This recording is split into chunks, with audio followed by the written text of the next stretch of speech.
Good evening, ladies and gentlemen. Welcome to tonight's broadcast of Sector 1 Sim Racing. We are at the mighty mountain. Yes, that is right, Bathurst itself for round 4 of season 9. Joining myself in the comms box tonight. Oh, by the way, my name is Carbon Boy, and in the comms box tonight with me is first-time race director Laminator. Laminator, how are you this evening? Not too bad, CB. How are you? A little bit frazzled around the edges at the moment, just overcoming those slight technical difficulties that we were suffering from earlier. But that's okay.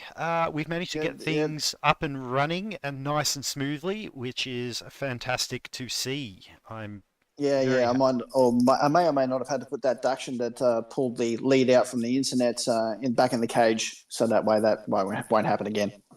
That's fine. That is fine. We've got it all up and running now, so happy to see everybody there in the YouTube chat. Make sure you guys smash that like button. It's nice to see you all tuning in tonight for all of the action here. I'm sure that the mountain will show no mercy to our drivers tonight, and those concrete walls are as solid as always. Now, Yes, concrete wall versus car usually ends up with car being 0 and wall being 1. yep, that points count is probably about 30-0 in my own practice sessions, so can confirm concrete walls always win. Test start was also the same, so also can reconfirm. Now, we might just take a quick look at the point standings at the moment, as this is Division 2. We are looking at, while our point standings does show Stickers in 15th place in Category 1, he has been bumped up to Division 1 tonight to make fill the space filled by S2T Banana, Mr. Banana Man himself, who is unfortunately unable to make it tonight. But we have CPJ sitting at the top of the table on 37 points, equal with Heafy from Red Mist Racing, also on 37 points. We have Boy Bagum from Black Rose Racing on 35. Black Friday also for Red Mist Racing on 34. Hose from Hooncorp Esports on 33. Diswood from CP Motorsports on 29. Equal with Gurr from Doghouse Motorsport on 29. Nipping at their heels is Blind Man from Hooncorp Esports on 28 points. Prima GTR from Blacklight Motorsports. It's a bit unusual to see him this low on the point standings, so I would be watching out for him tonight because an angry GTR is a very fast GTR if past experience is anything to go by. Followed by Mr. Bumcrack from Kraken Esports on 23 points, with a reintroduction to Sector 1 Sim Racing for Scooter 82 for a Datsun Racing Team on 17 points, and the Taxman from Symmetry Motorsports on 13, and not a great start to the season for Artsy or Symmetry Motorsports as well, who's on just the 4 points, but I do feel that there has been some stewards' points penalties applied there to make that the situation. Yes, that does hurt the championship bid somewhat. We just take a look at the track map of the mighty Mount Panorama Circuit tonight. We are running 23 laps with a ×3 tyre wear and a ×3 fuel burn situation. We're running an afternoon time of day with a ×3 times multiplier, so it should make the lighting towards the end of the race rather challenging for the drivers. It is quite beautiful coming over the mountain when the sun starts to set, but it is also incredibly challenging to make sure you continue hitting your brake markers. Now Yes, it certainly does. Now, while we've done all that, I do think that due to our earlier technical difficulties, we should probably cut the chat a little bit short. and maybe just get straight into qualifying. What do you think there, Lambo? 100%. We've been set back, so let's get these guys on the road. Easy done. That a big orange button has been pushed, and qualifying will be underway very shortly for these guys. How have things been looking in the test starts in the practice earlier? How's everyone looking? Has there been anyone above and beyond in terms of pace, or are they all fairly evenly spread? I would say that there's been a bit of carnage in the test starts. That has been some entertainment value of the toppest order. I think Stickers, if I'm not correct, pretty much won every test start, but I wouldn't say there's been any blistering pace. That being said, just before we hit qualifying, GTR was top of the charts, and unfortunately I know from experience that GTR around this mountain is pretty much needs to be tested for an illegal part, that being an FA18 strapped to the roof. Alrighty, so first out on track for Blacklight Motorsport is GTR himself, running a beautiful tyre power version of the... I'm going to get shot by motorsport aficionados here, but I do believe it was a HRT livery back in the day. No, I'm gonna have to correct you on that one. Please do. Spot check out. I would say that that's the Glen Seaton FTR livery from the AU Falcon. Blue, red, and white attack stripes on it. And now that I look at it a little more closely, you are correct, and I can hear the good doctor screaming at me all the way from Tasmania. So my apologies, good doc. It is a beautiful livery nonetheless, even if I have no idea what it is. It is absolutely gorgeous. Next out on track for Doghouse Motorsports is Gurr in a very beautiful, somewhat replica Team 53 livery. Being that Team 53 was a team run by NASCAR in the early days of Sector 1. I am somewhat familiar with that livery, and it looks fantastic on the car. He's currently closely followed by Buzzy from Red Mist Racing, who is filling in for team points tonight in the absence of Black Friday, with a beautiful BMW... I cannot pronounce the word, so I'm not even going to try.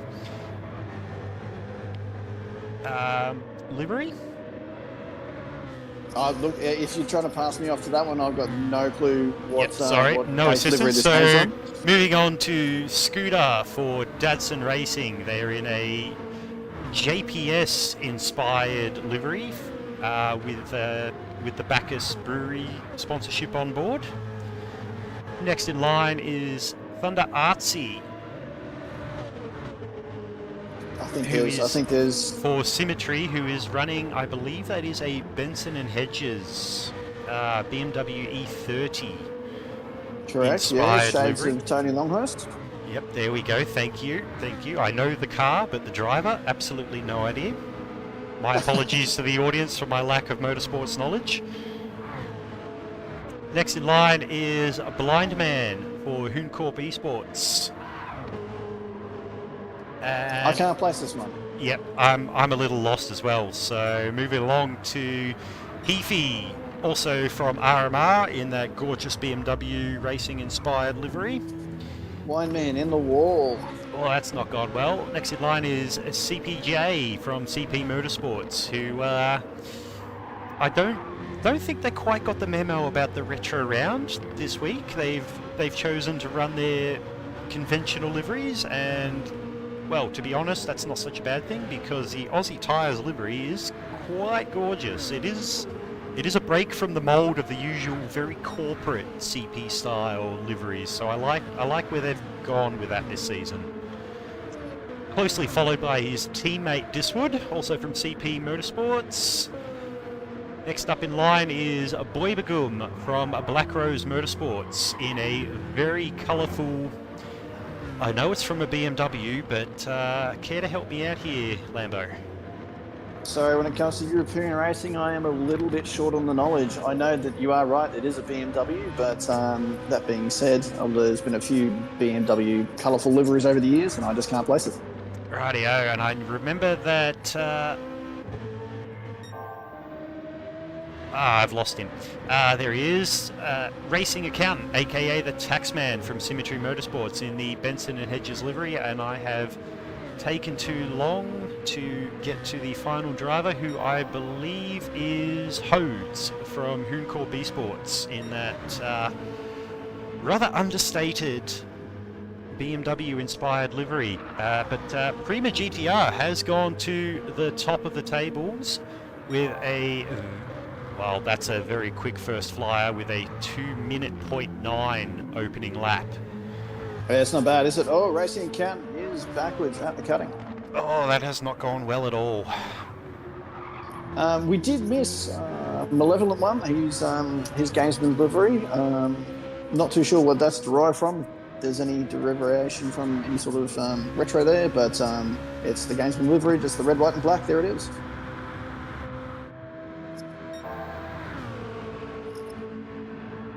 All right, as GTR is coming down Conrod Straight into the chase, he's looking very good. We might just jump on board with GTR for a flying lap of the mountain. Good, because I need to... oh, no, he's coming into the pits here. Good on you. Thanks very much, GTR. You've completely ruined that for me, but that's okay. We can work with this. I wanted a signing lap. I wanted a signing lap so that I could learn something from him. As Scooter comes into the pits as well, that's not helping me because I was planning on going on board him as well. That's all right. We can work with this. Accountant, even though he was backwards at the cutting, he is still in third position on the totem. So that's it might have gone wrong, but it's going right at the same time. See if we can find a little bit of on-track action here for you guys. Oh, that's getting very congested going up Mountain Straight. Yeah. There is a lot of drivers in a very small amount of track space, so hopefully those guys can work it all out, find themselves some clear air and not interfere with each other's flying laps. Which is not easy to do when it's a one-line groove and you've got someone just who might not be quite up to pace as you if they're in front. So sometimes the toe can work in your work the other way if you're stuck behind someone who's just not quite up to your pace. That's definitely a challenge here at Bathurst. Some tracks like Monza would be a perfect example that comes to mind, where slipstream is absolutely critical for cracking a flying lap. In a place like Bathurst, where it's very tight, those walls are very solid, and it's pretty much a one-car line. Oh, blind man. A one-car line through the majority of the circuit. You've really got to time your gap to the driver in front of you well, as to not get held up or possibly have things turn very, very messy. Blind having a bit of a shocking run on this lap. His tyres are looking a little bit second-hand at the same rate, so I say that would be the crux of his problem.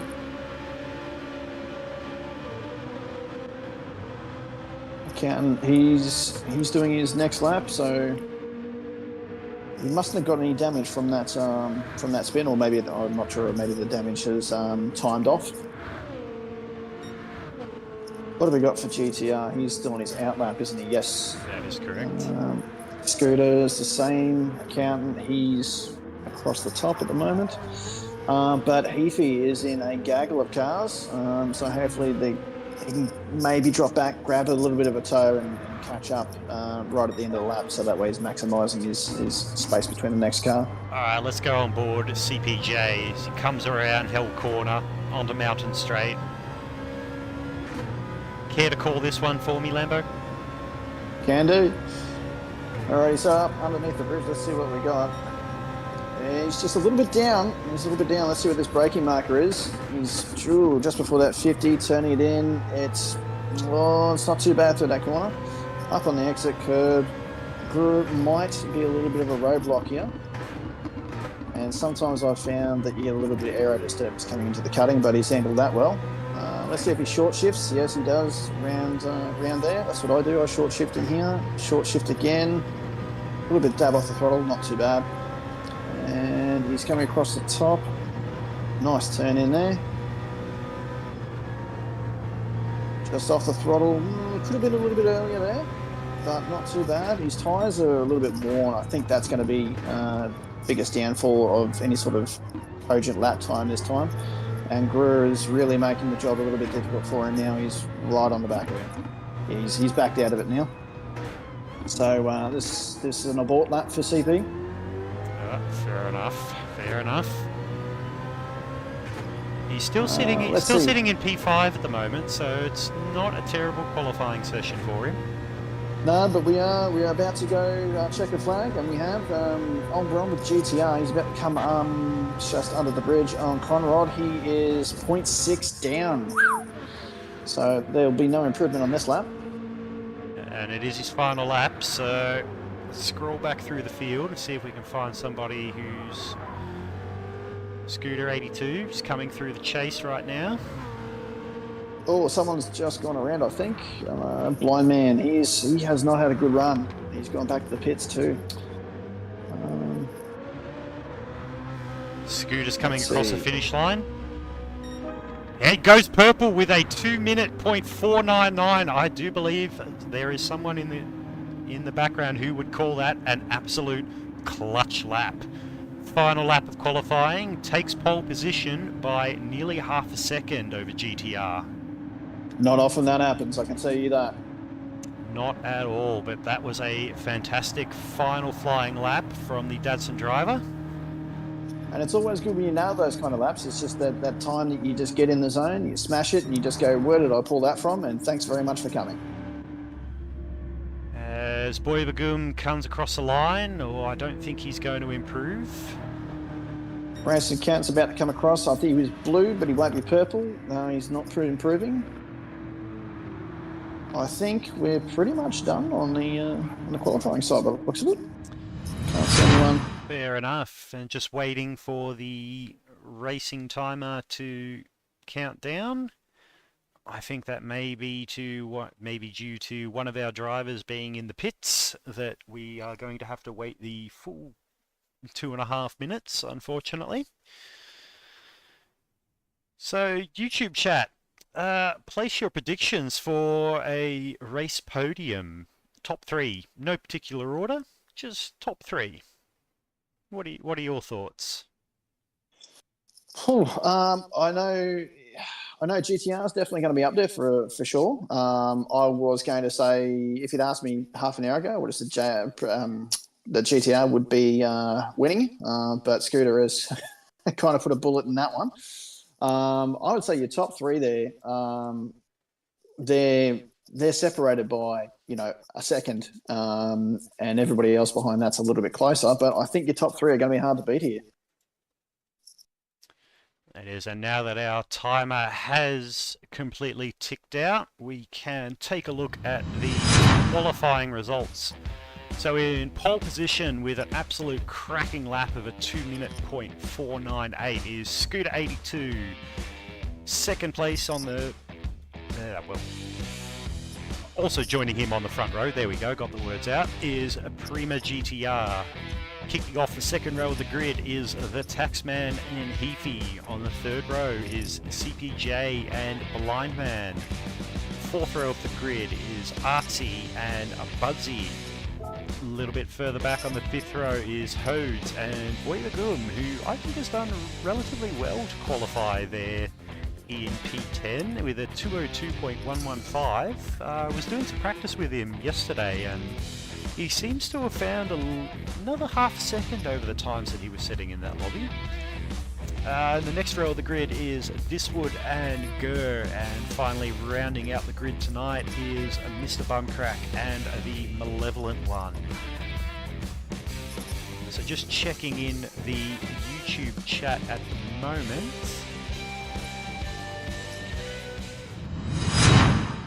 Predictions for the top 3.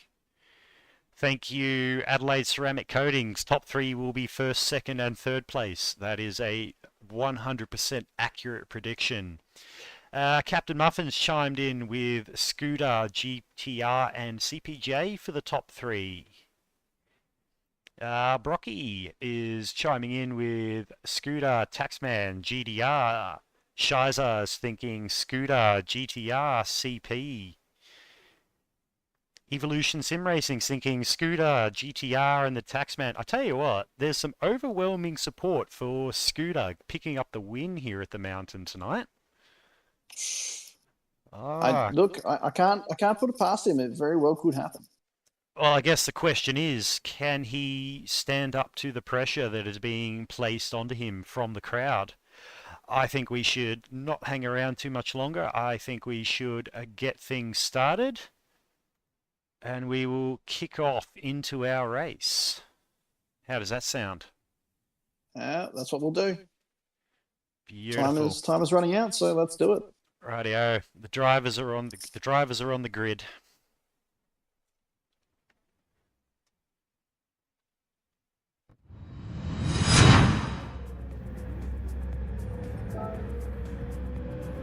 Alrighty, we are gridded up. We've got 1, 2, 3, 4, 5.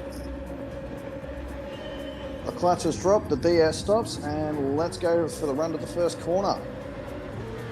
This is going to be interesting. I don't think it'll be turn 1 that'll be the issue. It'll be turn 1, it'll be turn 2. What have we got? They're looking pretty good. Everyone's jostling for position. We've got a few people who just backed off a little bit at the back, but that's to be expected into Hell Corner. There's a reason why it is called Hell Corner. We've got some serious pressure from GTR on Scooter into turn 2. And they're making it through there fine. As for the rest of the field, it seems like they're doing okay. Nothing to be really concerned back there. We've got 2 wide between Hodes and Woody, and that seems to be resolving itself pretty well. They're coming up through the cutting, not bad at all. So all in all, a very clean start. That's what you'd expect from a Div 2 lobby, especially when they're not trying to stuff around on test start. It's always what I hope for. It's unfortunately not what always happens, but it's good to see that they've all sort of settled in line astern, single file. Just survive the opening lap and maybe wait a little bit later in the race to start working on the guy in front of them and make a move. Yeah, 100%. Sometimes you just need to settle down for that first lap after the start and just kind of settle in behind and hope to get pulled along and make your attack a little bit later. But it already looks like Accountant and the top 3 have pulled away just that little bit more than you'd expect. We're talking almost 8/10 in the back of Conrad. So, and even GTR and Scooter are pulling away on Taxman. Yep, they have pulled out a 6/10 gap. Scooter is currently wearing GTR as a new bumper sticker on the back of that Datsun racing car. Oh yeah, I reckon you could read the part number under that wing. Like you said, Accountant is just hanging in there as we cut back to Heafy, he's got a little bit of space to himself at the moment. CPJ's got Blind Man for company. As they go absolutely hammering up Mountain Straight. Artsy and Budsy, it looks like they're going to be going 2 wide into Griffins, so this is going to be interesting. Oh, that's not ideal. Who's going to yield? Who's going to yield? He's ran him up outside on that. That's a Craig Lowndes move from '94 if you've ever seen it. I don't think I have seen it, to be honest. Craig Lowndes versus John Bauer, 1994. How can you not? That was the moment where Craig Lowndes really stamped and said, "I've arrived." Well, either way, Budsy decided he was going to be not the bigger man. He was going to be the less brave one there and just lifted and backed out of that. And I think that helped ensure the survival of everybody. Well, he definitely had the run on the outside, so you kind of got to live with it at that point. You could push the argument a little bit further, but sometimes it's not worth the kissing the wall and kissing your race goodbye. Looks like Scooter has pulled the second on GTR. Not easy to do around the mountain, I can tell you that. And GTR has just fallen back into the clutches of Taxman to the tune of 3/10. And in fact, by the looks of it, Accountant's got a little bit of a run on him. Go on board, may have stuck his head. go on board with the taxman just to see how he handles being in the slipstream of GDR. No, he's just backed out of it just to make sure that he doesn't do anything silly. Come through the chase under the Armour All Bridge, which I'm sure has an official name. It used to be the GMC bridge back in the day, but GMC's no longer around.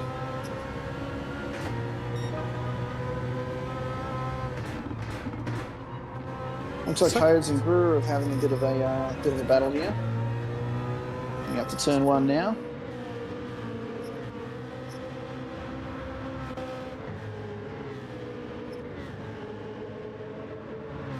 In fact, really, you could, from 11th to 14th, you could throw a bit of a blanket over them. They're kind of sniffing each other's tailpipes. Hodes definitely has a slipstream for Kerr, but I don't think he's going to be close enough coming into Griffins to make use of it. No, and if you haven't got it done here, you're pretty much looking at the back of it for the rest of the lap until Forest Elbow. Just kissed him. Oh, he's nearly gone into the wall at the cuttings, managed to gather it up. Step back into the slipstream of Kerr. Yeah, I think Hayes is probably getting a little bit impatient just by the body language of the car, and probably wants to get past Greer. Yep, I definitely agree with that. He is looking very racy right now, but across the top of the mountain, you do have limited spots to get past without absolutely sending the other guy to the shadow realm. And as we know, the stewards this season are, well, they're clamping down, rightly so. So I don't think anybody wants to incur the wrath of our absolutely fantastic stewarding team. No, you certainly don't want to be getting the please explain letter on Tuesday morning. No, that's not the kind of message you want to be getting. Just checking back up the front. Let's have a look. Oh, that gap between GDR and Scooter has come back down to the tune of 0.3 of a second. The gap back to the taxman has increased out to just over a second. Yeah, 1.5, and as GDR goes purple with a faster than his qualifying lap of a 2:07, and he is now right back underneath the rear wing of Scooter going up Mountain Straight. Yeah, he's got the toe. Scooter's not covering. He's going to let him go. He's going to be braver on the brakes here. GTR by a smidgen, turns it in, gets it done. Scooter probably got held up a little bit wider than he liked there, but that's the name of the game at Griffin, so you got to live with it. Is it wide into the cutting? Oh, that is a little bit of wall going on there. Let's see if we can have a look at that on the Liquid Solutions action replay. I don't think you scraped the wall, but I can tell you now, that was as close as a boarding house scrape of butter. As he comes in, he's just a little bit wide over that white line, and there are a lot of marbles out there, and as soon as you're on those, it is literally like being on ice. You have absolutely no grip whatsoever. Nope. Which is a bit unfortunate. And typically I've found, personally, in my experience, it likes to try and spin you around via the rear there, and usually you wind up backing it in there somewhere. And I think that's what happened to the taxman during qualifying. And it does seem like GDR has had an absolute flyer of a run over the top of the mountain. He's managed to kick that gap out to 1.4 seconds now. So I didn't see the split on Conrad, but I'd like to know if he's going purple this lap, and if he is, get this man out. Just end the game. I would not be surprised if we see another purple lap this time around. Well, it's only a matter of 3 seconds until we do, really. Oh, not quite. Still an absolute cracking lap. Still anything under a 2-minute 1 is absolutely, it's well beyond what I can do. Let's just put it mildly. Yeah, I don't think I could do that myself. You hope and you dream and you aim for, but you don't always get there. How's the rest of the field looking? Do we have any one-on-one battles going on? Not really. We've got a little bit of action between CP and Heathy, and a little bit between them and Artsy. But other than that, we don't have any real hand-to-hand combat going on at the moment. There seems to be around about half a second between most cars, if not a bit more. So that's got a little 3-car battle pack there in the form of Heathy, CPJ, and Artsy.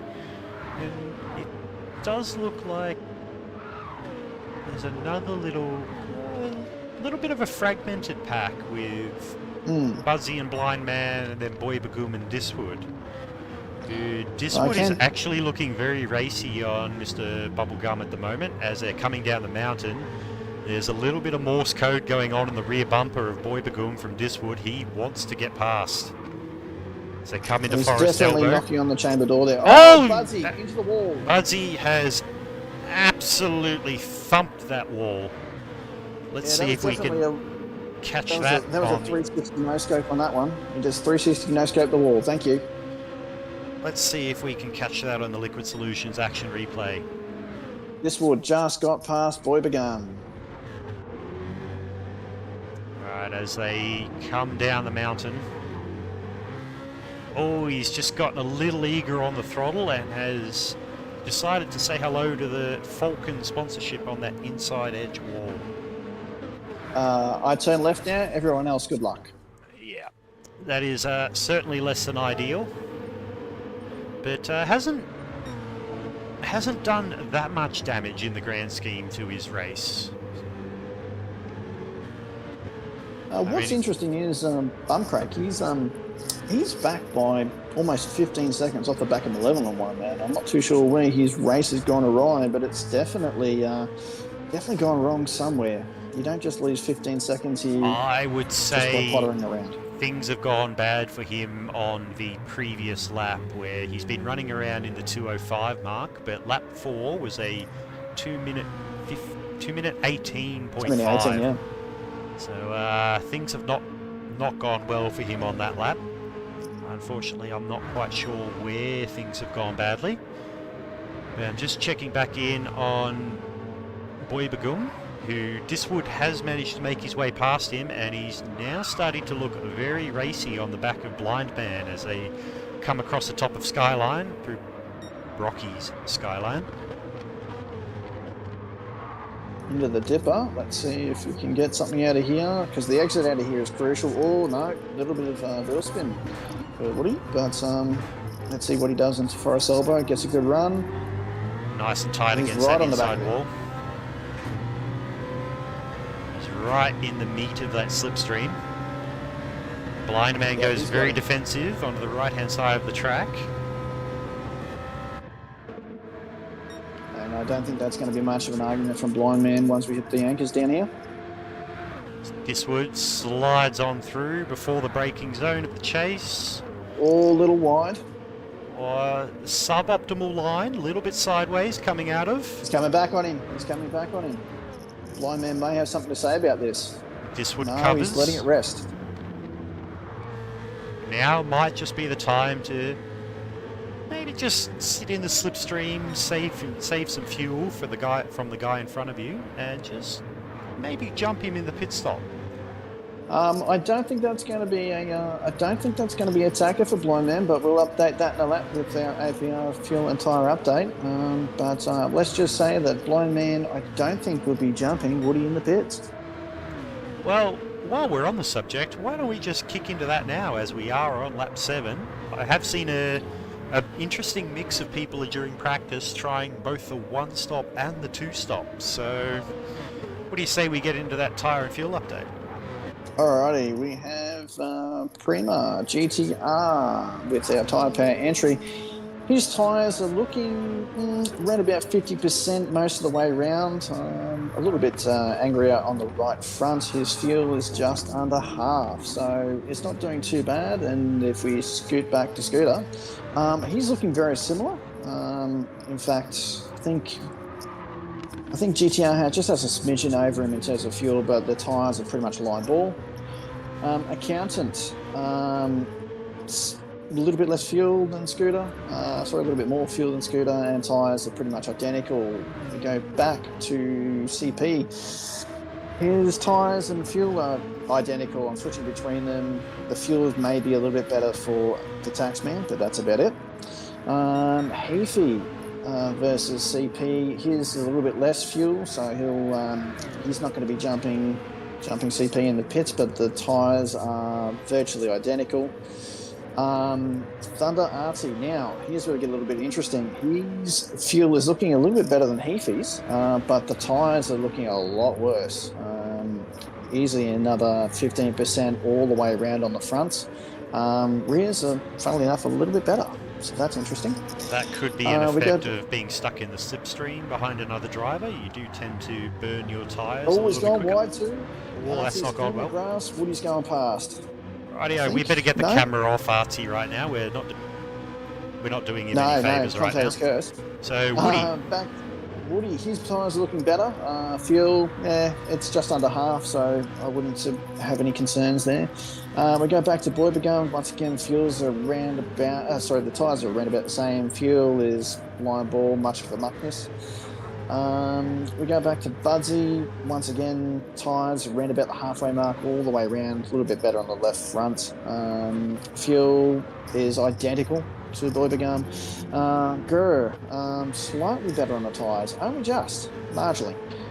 Fuel, not as good. He is using, he's bought the entire tachometer, so he's going to use the entire tachometer in the hopes of trying to catch something across the top by the looks of it. Back to Hodes. His tyres, once again, much of a roughness, and his fuel is looking better than Gru's. Back to Malevolent One, his tyres are identical to Hodesy, and Gazman entry is a bit worse on fuel, so he hasn't been saving as much as what he probably should and could, but I'm not in the driver's seat, so I'm not going to challenge him on that one. Back to Blind Man. His tyres, he must have just done a pit stop. He's doing the two-stop. He's literally just decided to call it on lap 7, slap on a fresh set of boots, and those Kyle tyres are really having a bit of trouble for him in through the dipper there, but he's managed to survive that. His fuel is about 2/3 now, so he's thrown in some juice and hoping for the best. Bumcrank his tyres are looking about the same as the rest of everybody else, and the fuel is probably looking a little bit worse than what you'd like it to be, but all in all, he's surviving, and his race has kind of gone off the rails there, but it is what it is, and I think that concludes our APR fuel and tyre update. Beautiful. Thank you very much, Lambinator, for that update. That did answer my question as to whether it looks like anybody is going to be attempting the two-stop in this race, and I guess Blind Man has answered that question beautifully for us. And he's the only one to do it. Everyone else is looking to one-stop it, and it really shows the skill of these Div 2 guys, and I get to the point of these tyres and I'm having issues, but I'm just a Div 4 driver, so it's part of a learning curve for me. That's all right. Just checking back up the front, GTR has managed to pull the gap out to the tune of 2.2 seconds over Scooter. It's running consistently in the mid to high 201 laps, where Scooter's running, well, his last 2 laps have just been in the low 202, so not exactly shabby. That's still 2 seconds faster than what I'd be running myself, so I'm certainly not going to put him down over it. But just has been dropping a couple of tenths each lap to GTR, but he does have a very healthy gap back to the Taxman to the tune of 4.7 seconds. Taxman has just come off by the looks of it. You might want to catch that on a replay because his left front is hurting along with his bumper, and he's dropped a spot to Heavy. Unfortunately, the commentator's curse looks like it has come into effect, so we will see if we can catch that on our Liquid Solutions action replays. He comes... he has just binned it on the exit of Forest Elbow. Just gotten a little eager on the throttle, and he's done something very similar to what the driver name escapes me at the moment. Yep, same here. You've just put me on the spot. And I do remember someone turning left into the barrier just to say hi. Yes, it wasn't Budsy. thought it was. Yeah, Hodesy. Blind man? Oh, I can't Hodesy. remember. To be honest, It was Hodes. was Hodes, was it? Okay. Yes, it was. I'll take your word on that one. I'm sure the YouTube chat will correct me. You can always count on the people watching to make sure to tell you that when you say something incorrect, they will pull you up on it, and I do appreciate that. Oh, Artsy was a little bit sideways coming out of Griffin's there, and his tyres are shot. Literally walked into the gun store and they are shot. Not looking good at all. Accountant's tyres are looking much better, so I would say that Artsy was going to have a bit of a challenge coming up after he needs to pit, because if he needs to try and say, wow, yeah, I'm just seeing his tyre life dropping on that right front. That is not good, especially when we're not even halfway. So now I'm just looking here, back in P6 at the moment, Diswood. I believe he started P11. So he's got himself up to P6 right now. Artsy is backwards. Make that Diswood has got himself into P6, and we will go down to Artsy and we will see if we can catch what happened to him on a replay. if I'm not correct, that was a Forest Elbow strikes again. No, Dipper. Or Dipper. just after the Dipper. Easy to do there, especially if you're not running traction TCS. That can be an issue. As someone who does not run traction control simply out of ego/pride, yeah, can confirm. Very, very easy to do. So Diswood puts himself into P5, making up 6 positions before the halfway point of the race. But where I was going with that was there was a tight little battle pack forming in the form of Buzzy, Gurr and Hodes in P6, 7 and 8. They've been running fairly close line astern for a couple of laps now. Just wondering what's going to happen. Now we're on lap 11, we're getting into pit stop territory. It's around the lap 11, lap 12 mark that you will be thinking about a pit stop for a fresh set of boots and a top up of fuel in the tank. Just wondering if some guys might want to go for a 13-10 kind of split to maybe just have a super light car, some really fresh tyres, and just go absolutely hammer and tong for those 10 laps. Look, you could, but I think if someone decides that they're going to pit on this lap, that's breaking your race up pretty well evenly and gives you that undercut. So I think going for the 13-10 stop might be a little bit of a risk that you might need to try and mitigate. Yeah, I personally think that would hurt you, but these guys are the class of the field, so they should know what they're doing, and they know better than me. So. And I am 100% taking notes on strategy for my own race next week. Yeah, I'm right there with you. Here we go. Okay, GTR has called it. He's doing his pit stop on lap 11. Scooter is going for the extra run. He's doing his lap 15% there for GTR. I have to keep a mental note of that. So that's 85% fuel, or 85 litres of fuel over 11 laps. What's interesting is tidy. That's not bad at all. He figures 10, so I mean, GTR has always been a magician when it comes to fuel. The man absolutely knows how to make that car very frugal. Seriously, his fuel bill in real life must be fantastic. Guru has just dropped into the pits with an 11% on top of that, so everyone else is using a little bit more fuel. But I think probably what's most noteworthy is Scooter is going around for this extra lap, and he did run wide Murray's there at turn 23, and I think that's going to hurt him. But he's got 13 seconds back to the accountant. Who's also GTR running around again. Scooter have really just been pulling the train away. Diswood has gone around again, as has Budsy and Hose, and GTR finds himself out in 6th position. He's managed to get out of the pits in front of CPJ, so that's certainly going to be in his favour. Did CPJ pit on that lap? No, I don't think so, because if he did, he would be much further behind GTR, and his times on his totem certainly don't represent that. So his fuel and tyre situation would also be a big giveaway. What's interesting is his tyres, he did pit on lap 8. Ah, so CPJ I must have missed that. Is another one of our two stoppers, along with Blind Man, I believe, was our other two stopper.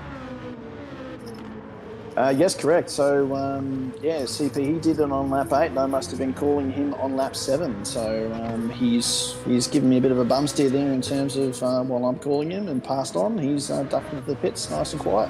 Well, that's actually worked out really well for GTR to be able to get in front of one of the two stoppers. It means he's not going to be held up. And that might actually work out well for CP. Might actually work out well to CPJ as well, because it means he can sit in GDR's slipstream, get a little bit of a tow along until he has to pit. So that will certainly help him out as well, because being on a two-stop strategy, you do not want to get caught up behind a driver who's a little bit slower than you are, because that is going to hurt your strategy. No, you definitely want to be behind a faster driver, catch that tow and get pulled along and hopefully jump someone in the process. But just looking at the fuel numbers as they've come in, and a few guys are using a little bit more fuel than I expected, but Budsy, Hose and Woody are definitely saving a bit more than a couple of the other guys in front of them that came in. I think Scooter came in on 3, so definitely using a few more revs than what you'd like to see to help your race, but it is what it is. Scooter is back out of the pits. There is a 7.5 second gap between him and GTR. Now that is a big gap from that pit stop. That'll be a combination of the undercut from GDR and fuel consumption between the two drivers. And a little mistake at Murray's for Scooter on that extra lap as well. Yes. Easily would have lost 8 tenths. When you go for the overcut, you've really got to make that extra lap an absolute blinder. Any small mistake there is going to cost you dearly, and I think Scooter might be facing the repercussions from that right now. But he's sitting in P3 at the moment, on track. Bearing in mind CPJ is going to have to stop for a second time. And he's only 5 and a bit seconds behind him at the moment, so that gap is slowly coming down. Blind Man, our other two-stopper, is currently in P4 in some clear air. He's got quite a significant gap to the tune of 10 seconds between himself and Heafy in P5 on track. He's got a 1.5 second gap back to the Taxman in P6, who also has a very healthy gap to the tune of 6 seconds back to Diswood in P7. Now, bearing in mind these guys have two of the two-stopper guys in front of them, so I just wonder if they're aware of those two drivers running the alternate strategy or not. Or whether they're sitting there thinking, how the heck did I manage to lose 2 positions? I think there's some innate ability to realise who you were kind of around at the same time before things started to shake out after your pit stop, and you go, like, how did they jump me when they were 2 positions behind me? You think, okay, different stopping strategy. So I think I don't think there'll be any alarm in terms of that from Scooter and Heafy. So I think they'll have some awareness that okay, that's different. That's not who I'm racing. I'll just tack on and keep going.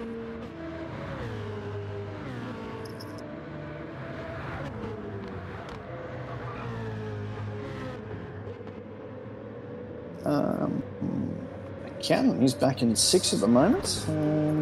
I suppose on corrected order that makes him 4th and puts him level to where he was before he had his little incident that set him back. Diswood is not doing too bad. Hodie is trying to haunt him. Diswood just had a little bit of a crunch coming up to the tree, but hasn't affected him too much. But Hodes is starting to gain on him across the top of the mountain. Budsy's sort of in his own little race at the moment. We're trying to hand him behind, and then we've got 20 seconds back to Artsy. So Artsy's had a bit of a shocker himself at some point. A Malevolent One's another 13 seconds, and Bum Craig is behind him again with a 1.6 gap. So I am riding on board Hodes at the moment, following Diswood down Conrod Straight. I do think there is quite a difference in car setup between the two drivers, as I was noticing last night that in a practice session that Woody was absolutely smoking in a straight line, as Hodes has just found out in the braking zone of the chase, nearly going right into the back of Woody. But Woody's car is incredible. It's a missile in a straight line, but across the top of the mountain it does seem like he's suffering a little bit, but he can use that to his advantage, because across the mountain, given the lack of overtaking opportunities, he can just position the car where no one's got a chance of getting past. And I was noticing that drivers down Conrod and up Mountain Straight were dropping back off him even in his slipstream. wow, that's Yes. a slick car. And there was a significant speed difference between his car and some other drivers before hitting the braking zone at Conrod Straight, sometimes to the tune of 15 kilometers an hour. That's not an insignificant amount of speed at the end of Conrad, I can tell you that, and into Griffin. So that's wow, that is a slick car. But however, you always trade that off across the top of the mountain. If you get it wrong, if you step on the curb a little bit too wrong, it can say goodbye or be a little bit too twitchy over Skyline, and you're kissing the wall and facing the wrong way. So it very much is a trade-off there. I mean, if you can make it work, you make it work, but it can carry a bit of risk with it too. As Hodes just gets a little bit sideways coming down through the dipper, drops a little bit of back time off Woody, so that's gonna put him just outside of slipstream range down Conrod, which is going to hurt. But we have seen, as we did see in the previous lap, under brakes into the chase, Hodes is, well, a bit of a weapon there. So he was able to make up some time. Just have a look back up the front. We are on lap 16 now as Blind Man comes in. Blind Man, yep. I was just thinking it's about time for the second pit stop for our two-stop boys. And Blind Man... But CP has gone around. Blind Man beats me to the chase. I do recall CP... Did CP go in a lap later than Blind Man? Yeah... Or if not, he may have just put in that little bit of extra fuel just to be able to give himself that extra lap. Both on lap 8 by the looks of it. Okay, so they both went in at the same time, so there might have been a refueling difference, or a fuel save difference in that stint there, which is allowed. I stand corrected. Blind Man did go in on lap 7. CP came in on lap 8. There we go. So I would expect CP to be in this lap.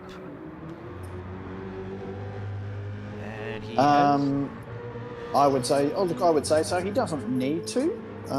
His fuel and tyres could certainly give him the flexibility to run a couple more laps, but as we know with the update, it does, once you really get past that halfway point, it does start to say goodbye to the tyres. And that gap between CPJ and Scooter has come down 2 seconds over the past few laps. It's down to, 2.5. Yeah, 2 seconds. It's down to 3.5 seconds now. Yep. As CPJ's coming down Conrod Straight now into the chase. We'll just keep an eye on him, see if he decides to pull the pin and duck into the pits. He does. There it is.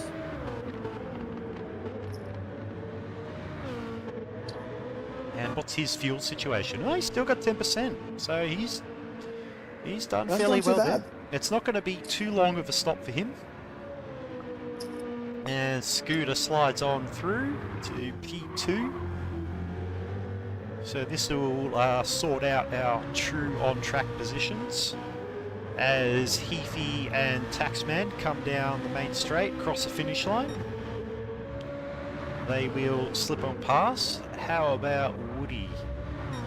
He will also slide on past CPJ, as will Hodes.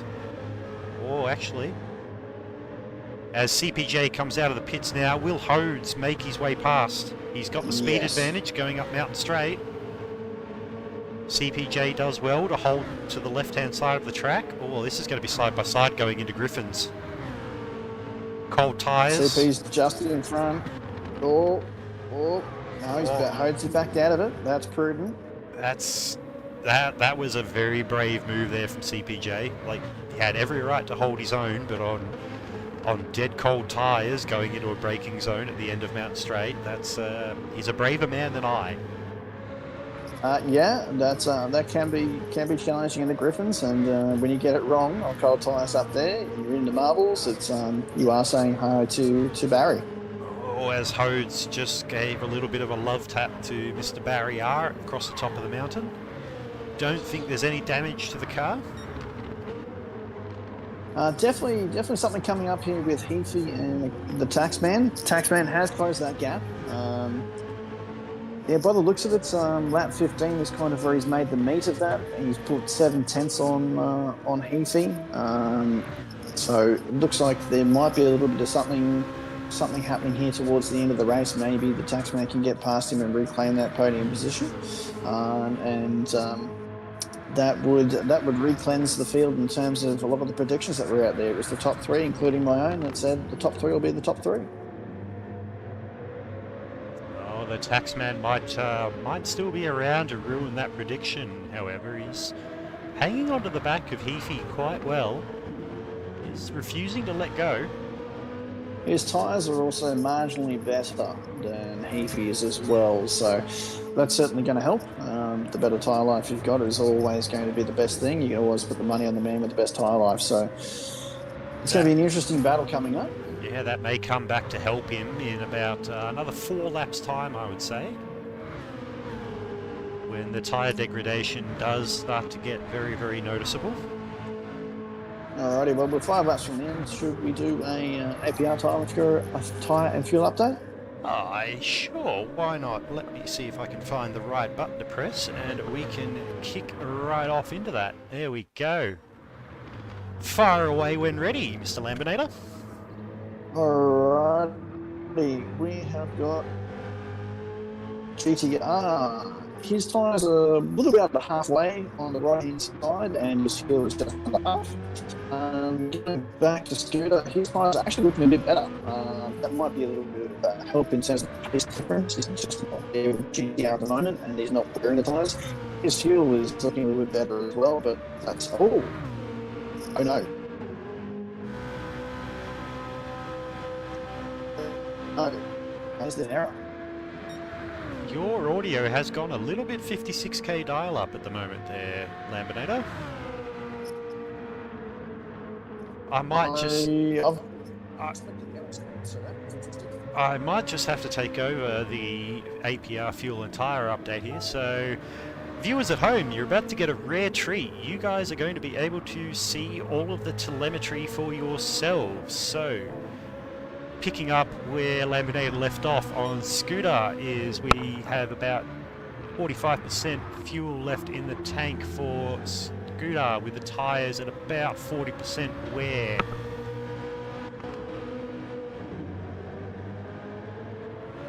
Moving back to Heafy, his tyre wear is a fairly similar situation, but he's probably got about 40% fuel left in the tank.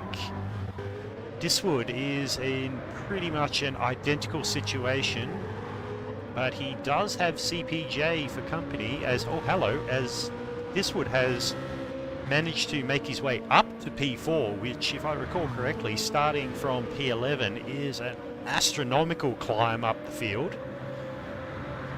And got to remember that Diswood is one of our controller guys as well, so certainly one of the quickest controller drivers that I have ever met. And his tyre situation, given that, does go a little bit wide into the cutting, lets his teammate catch back up. Now CPJ is on the 2-stop strategy, so his tyres are practically brand new and has just over 40-something% in the tank. Hose is probably down to about 37-38%, and he's getting very close to the 50% wear mark on his tyres. A little bit further back, Budsy he's carrying some damage, so he's probably had a conversation with Mr. Barry R at some point coming up the hill. He's about 45% fuel and down to about 50% wear on the tyres. We might just stick with this for a little bit because, I know, as Gur's fairly identical on the fuel situation. Tyres down to about 50%. The Taxman, slightly less wear on the tyres, pretty identical fuel situation. The Blind Man, our other two-stopper tonight, is doing quite well, has quite a lot of fuel at about the 45% mark, and his right-hand tyres are down to about 30% and 20% wear respectively. Artsy is doing very, very heavily on the tyre wear tonight. He's down to about 35% fuel in the tank and has about 70% wear on the front and just over 50 on that right-hand rear, which is going to be quite painful as he absolutely crunches the barrier coming out of the chase. That tyre wear not doing him any favours, unfortunately. A fair bit of damage to the front end of that car. It's not going to be pleasant at all to drive for the next 30 seconds or so, while the light damage eventually fixes itself. Luckily, he does have a fair bit of clear air to the driver behind him in the form of Mr. Buncrack, who has probably not have a night that he would care to remember, but he's doing really well on his fuel with about 40% left in the tank, about 50% tyre wear, and rounding out our field tonight, which I do recall, have we lost a driver at some point? If I recall correctly, we did start with 14. Malevolent One has about 30% fuel in the tank and about 50% tyre wear front and rear. Now that concludes our APR tyre and fuel update, and you viewers at home will no longer be allowed to see the telemetry. No more for you. We just take a check back in up the front of the field with Prima GTR. He has absolutely taken this round by the throat and said, "You are mine." He skipped out to the tune of 6 seconds over the Datsun driver of Scooter 82. Is that you back in the box here, Laminator? I believe so. Can you read me? Excellent. You are no longer on 56k dial-up, as I'm just following GTR. Somebody has had an absolute moment at the mountain. Not the first time in the... Malevolent One. I think... had a big issue at the top there. We only have 13 drivers left in the lobby. Do you recall somebody leaving? My internet took a left turn and did the exact same thing and went into barrier.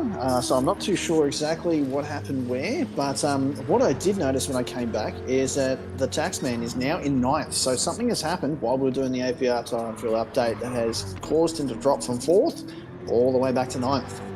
Speaking of 4th position, that is currently occupied by CPJ, who is rapidly hunting down Heafy. The gap has come down to less than a second, and CPJ has made his way past his teammate Woody during that, I presume, during the tyre and fuel update, which we have unfortunately missed, as there is now a 3.6 second gap between the two CP drivers. So CP may still get a driver on the podium tonight, as CPJ is looking very, very racy coming down the hill. He is right underneath the rear wing as Heafy gets a little bit sideways going on the Conrod. That will compromise his top end speed. This is going to be interesting into the chase. We're going to see who's got the bigger brakes on this one. The bigger brakes, the bigger brass ones. Pick one. They're side by side. And he's through. Look at that. Easy as you'd like it. Keeps it nice and steady under brakes. Beautiful line through the So chase there. CP to the podium.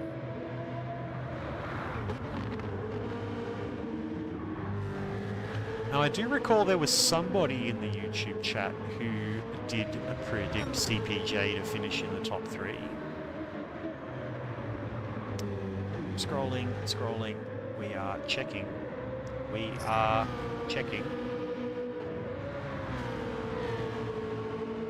Evie might have something to say. He seems like Captain he's... Muffin at the moment has the most accurate prediction. He had P1 Scooter, P2 GTR, P3 CPJ. I definitely polished that crystal ball then. He did. He's mixed up the order. You made a mistake there, Muffin Man, by predicting the specific order. But otherwise, you are spot on the money. And CPJ is not hanging around to have a conversation with Heafy either. He's managed to put himself up to a 1.5 second gap. He does have, 20-something seconds to catch up to Scooter and GDR, so I'm predicting that's probably not going to happen with a lap and a half to go. I assume not, but he is. Scooter's actually making a little bit of inroad on GTR. I think GTR's probably realised that he doesn't get a bigger trophy for the bigger margin. And how's GTR's fuel situation? That might have something in to the do red. with it. Like his tyres. I dare say that would probably have a fair bit to do with that gap coming down. GTR's crossed the line.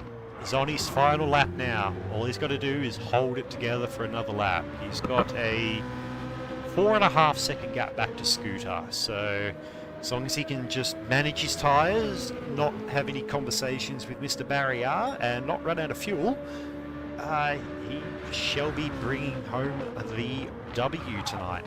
And I will get the camera on him.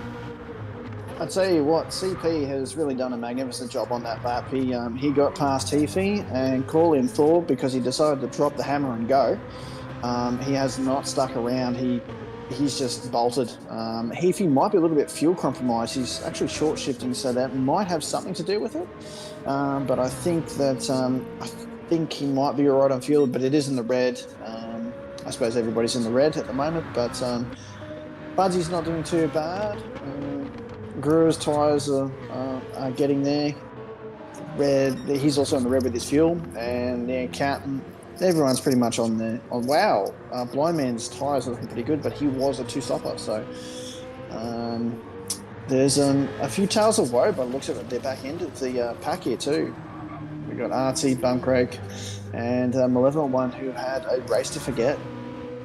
Yep, the mountain is not known for being gentle on drivers, and you can go into the round with all the practice in the world, all the confidence in the world, but Bathurst just doesn't care about any of that, and you put a foot out of line and it will backhand you very, very firmly as GDR comes through the chase for the final time. Still got a healthy gap, healthy margin back to Scooter. I think after some less than ideal rounds in the start of the season, he will be over the moon with this race win tonight as GDR takes the win at Bathurst, followed by Scooter, P2. Looks like Prema's GTR's livery has done what Glenn Seaton's livery could not, and win at Bathurst. Oh, shots fired. I love Glenn, but unfortunately he just couldn't get it at Bathurst. But rounding out the podium tonight is CPJ as he crosses the line. Not far behind is Heafy, P4. CPJ really pulled that out. Woody just over a second behind in P5. Tell you what, that's Budsy P6, Gur P7, Taxman bringing it back home in P8, Blind Man P9. So the two stoppers finishing inside the top 10. That's pretty commendable, I gotta say. As Hodes brings across, rounds out the top 10. The Malevolent One has already finished on the lap prior in P13. Just tracking on with Artsy. Not had a great night, was doing well earlier in the race. Bit of an incident that cost him a few spots. Brings it across the line in P11. And our final driver out on track, still doing a hot lap right now for Kraken Esports, the team owner, Mr. Pumcrack. Get around him. Not had a great night, but he's just put the head down, kept in it, done what he needs to for team points. And that is our Div 2 race, run and done. Now if I could...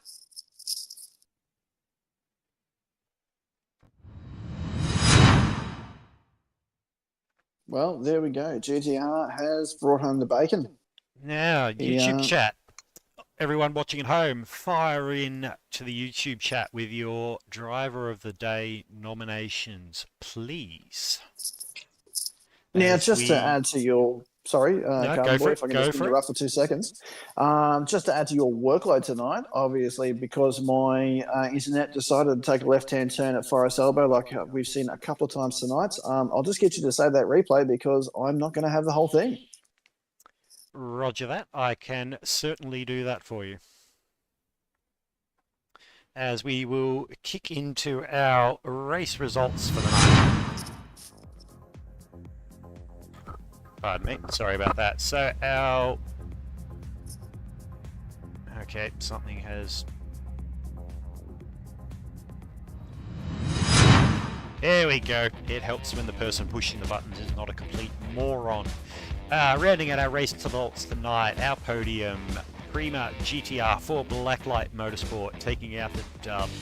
P2 for Judson Motorsports is Scooter 82, and rounding out in third place for CP Motorsports is CPJ, who was one of the two-stoppers. So there you go, people watching at home. The two-stop strategy certainly is a viable option here. Just a little bit of food for thought for you all. In P4 is Heafy, P5 Thiswood, P6 Budsy, P7 Gurr, P8 The Taxman, P9 Blinderman, P10 Hodes, P11 Artsy, P12 Mr. Buncrack, P13 The Malevolent One, and P14 bit of a horror night, I think, for Mr. Boy Bagum. I do believe there may have been some technical issues with the Black Rose car tonight, which caused it to catastrophically fail, I think, would be the best description for that. So, Laminator, what do you think? Who was your driver of the day? Driver of the day, and like you know, I've listened on stream a couple of times and I've watched it. And it really is hard to go past your winner sometimes because I feel the GTR's tyres were absolutely shot at the end of that, and how he didn't wind up in the wall is a very good question. Certainly beyond my skill level.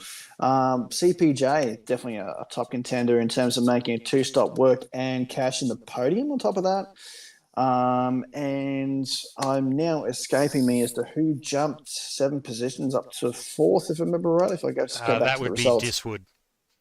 Woody. He came Woody. up 6 positions. Like in this field, to drop from 11th back up to 5th is no mean feat. So I'd say that he'd probably get my suggestion for DODT. Driver of the day for me, it's out of 2 drivers. It's out of the previously mentioned Woody with his sensational 6, possibly 7 position climb up the field, and between him and his teammate CPJ with getting a podium finish on a 2-stop strategy. Now the only separator between those two to make me arrive at my driver of the day nomination is I am always a fan of the alternate strategy. So I'm going to give my driver of the day nomination to CPJ. Sorry, Woody, but the alternate strategy is always going to be the decider for me. And checking in the YouTube chat, we've got one for driver of the day Budsy, driver of the day Diswood, driver of the day Budsy, driver of the day CPJ, Budsy driver of the day, CPJ's getting another one, CPJ gets a third one. Oh, it's a bit of a tie between Budsy and CPJ by the sound of things. Well, I've got to ask. Have we missed something with Budsy? Is there? We've got a lot of chat throwing in those votes for Budsy. Is there something that we've missed that we weren't calling on stream that has piqued their interest?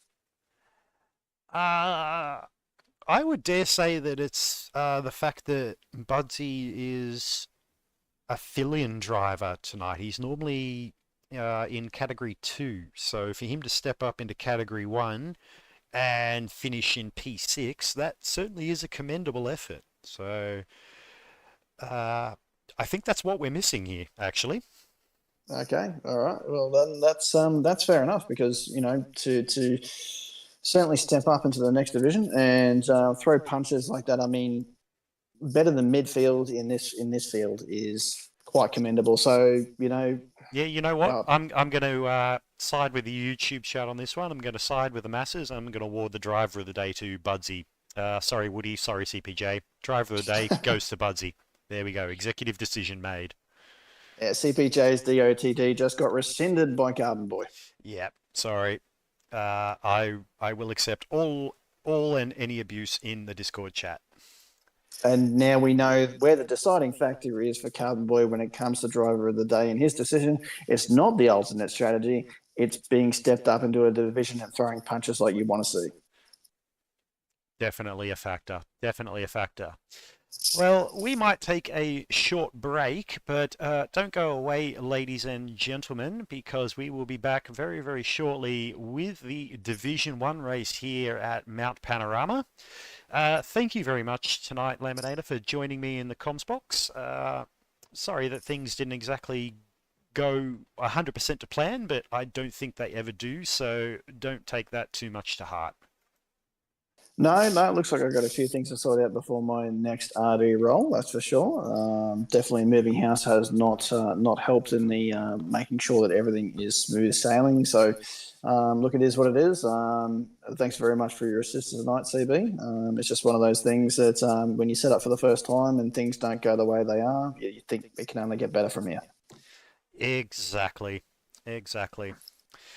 Well, stay tuned, ladies and gents. We will be back with more racing action in the very near future. And don't forget to say, John is a champ.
And we are back here at the mountain, ladies and gentlemen. My apologies for the slight confusion in the timing between races. There were just some slight technical issues I had to clean up here on my behalf. That is completely my fault, but everything is sorted and running smoothly again, and we are good to go. Now, joining me here in the Combus box after Laminator is none other than the Golden Mike himself, Sean, aka Ghost Muller. Sean, how are you this evening?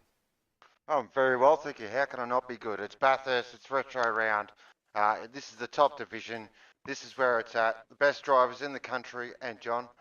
So looking forward to having an absolute rip snorter tonight. And strategy, I think, will be very interesting. Looks like a beautiful day in Bathurst as well. Just some slight cloud cover. But yeah, really excited. The liveries look amazing as well, and we'll go through those in qualifying as well. A little bit of cloud cover, no alpine mist sneaking in over the top of the hill at all? No, maybe a touch of mist, but no moist. There is no moisture, so that's always good. Excellent. The mountain with moisture is, yeah, not a good day. Well, rightio. Shall we kick off straight into qualifying, good sir? I reckon we do that. Let's do it.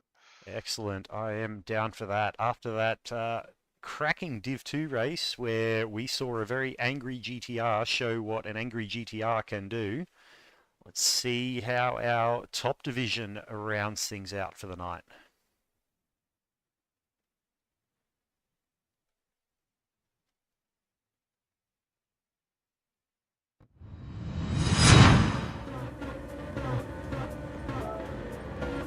Alright, so Bathurst, we know it all well, 6.2 kilometres in sort of central New South Wales, one of the most famous tracks in the world and one of the best tracks in the world. It's got everything, hills, off camber corners, on camber corners, yeah. Solid concrete walls. Concrete walls, yeah, a lot of concrete walls. But we're having a look on the screen at the moment, so I believe we've got Datsun on the screen in that beautiful Datsun racing livery. Of course, a throwback to one of the OG Datsun racing liveries with Bathurst Brewery on the side. They make a nice drop there at Bathurst Brewery. Next is old mate Karen. Now Karen's running the first ever Switchblade livery. And of course, that famous race that he never lets us forget with D-Flow at Monza. For some of our older viewers will definitely recognise that livery. It's kind of surprising how he never lets us forget about it, considering he lost that one, if I recall correctly. Yeah, I know. Yep. Third on the road is Foss in the absolutely gorgeous Rock Racing entry. Of course, that is a throwback, if you remember rightly, to the Jason Wright Rock supercar back in the day. Next is Niff for Blacklight in that absolutely stunning Glen Seaton AU Falcon.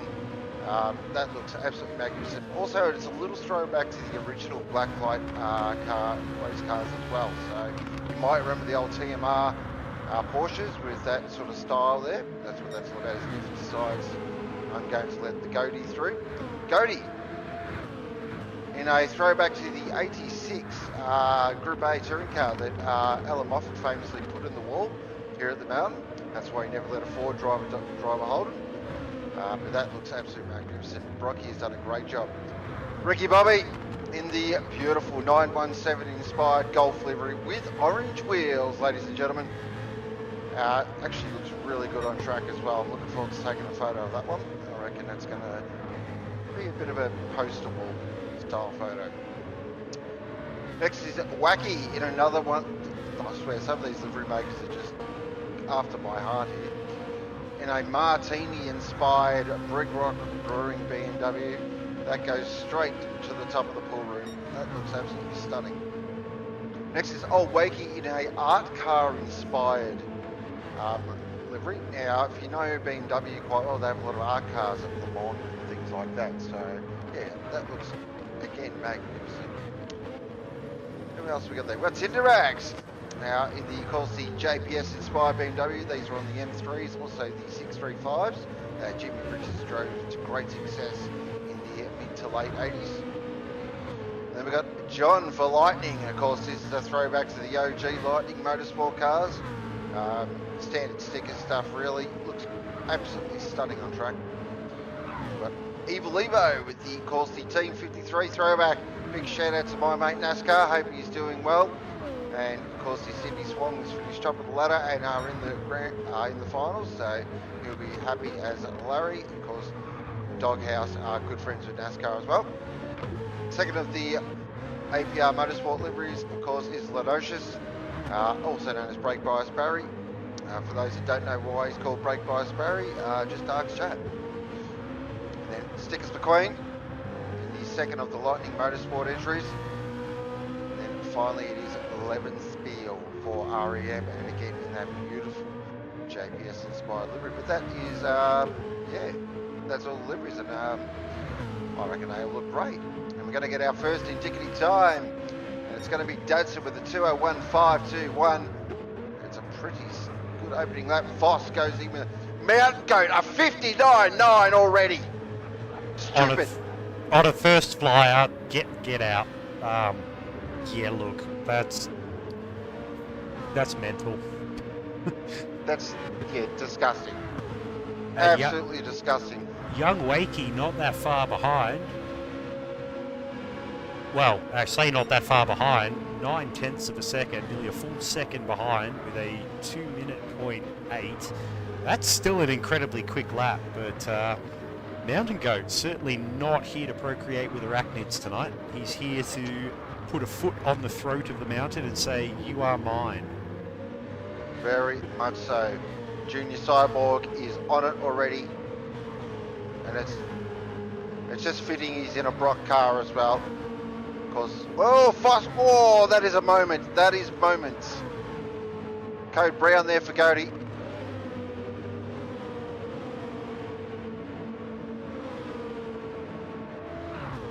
Certainly looking all right at the moment, the champ.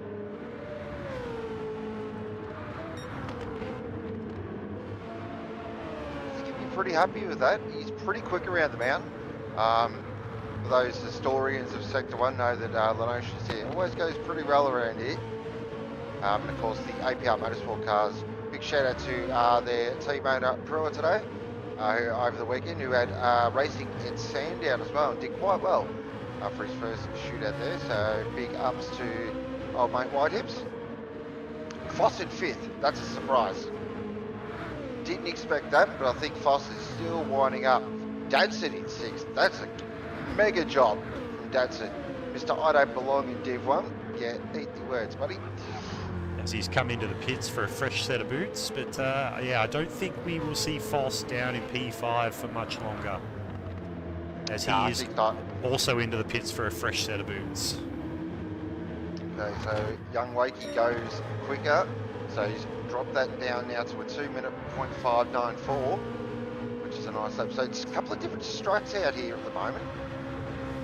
So a couple of guys are just staying out a bit longer, maybe doing a bit of a fuel burn. And then probably half our fields actually come in for a fresh set of boots and some, well, not some E85 because they want the car as light as possible. And we've got, oh, here we go. We've got Evil Evo and Datsun racing up the mountain qualifying. Yeah, that's not exactly what we need. Hopefully Datsun can just back off, give a bit of space, and then he can set off on his next flyer. Right, so let's check in. So it is Goaty leading the way. 0.6 to the good from Young Wakey. So it's the young kids ruling the roost at the moment. That's what happens when you don't drink and don't party and you're below 20. Yeah, then we've got John, who's definitely above 20. He's looking nice there in 3rd. Niff in 4th, Lenocious in 5th, and Foss in 6th currently at the moment. Stickers McQueen doing well to slot himself into P7 on the grid at the moment.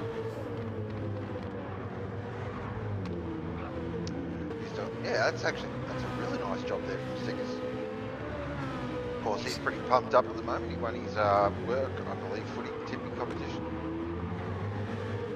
A little bit of confidence. He can predict the winners of other sports. It's given him the confidence to perform here tonight. He's had a bit of a rough start to the season. He's had a few shaky results. But, he's looking fairly comfortable here at Mount Panorama, and dare say we will see him potentially inside the top 5 tonight. It's a bold call, but I like it. I like a bold call. Oh, if you want to, we can jump on board, I reckon, with, let's pick someone. I may as well pick the GOAT. Why not? Junior Cyborg. As he's just coming down the start-finish line. Perfect timing, I would say, to jump on board. Certainly, as he heads down now into Hull Corner, back to second gear. You want to float it across the apex, use the whole road on the outside, then run it up Mountain Straight. It's a good chance to just take a breath, look around, just have a think about what your brake bias want to be heading into Griffiths Bend. You'll pop over the rise. Now, you normally grab 6th gear just around the 150 ball, but no, he's going to stay in 5th. Back down to 3rd gear, throw it in the Griffiths Bend, take a little bit of curb on the inside, then run it out. It's nice and wide into the wall, Goaty. Look at him, he's still got the foot buried to the firewall now. Now up towards the cutting. Takes the alternate line, so runs it out nice and wide, then cuts into the corner. Now up towards the tree. Really important to turn in at that tree. Then you fly it across Sulman Park, down to the dirty grey. 4th gear, 5th gear, flat, absolutely flat. Now it's a McPhillamy Park. This is Mount Panorama, ladies and gentlemen. This is where it's at. Now you get your ballerina shoes on, throw it down the S's. That's throwing it down the S's. That's really throwing it down the S's. That is being thrown down the S's. He has thrown it very, very sideways down the S's, unfortunately. Probably we should jump off board the GOAT, I think. We unfortunately may have put the Mozza on him. He is still in P1. Young Nice Wakey's on his final lap now, coming through the chase. Yep. Just stick with him a little bit to see if he can improve on his best lap so far. As he comes under the Armour Oil Bridge, past the ridges on the right there. This is looking fairly quick. It is looking quick. It looked like he backed out of it, but no, doesn't improve. What's John got? Let's have a look at the champ.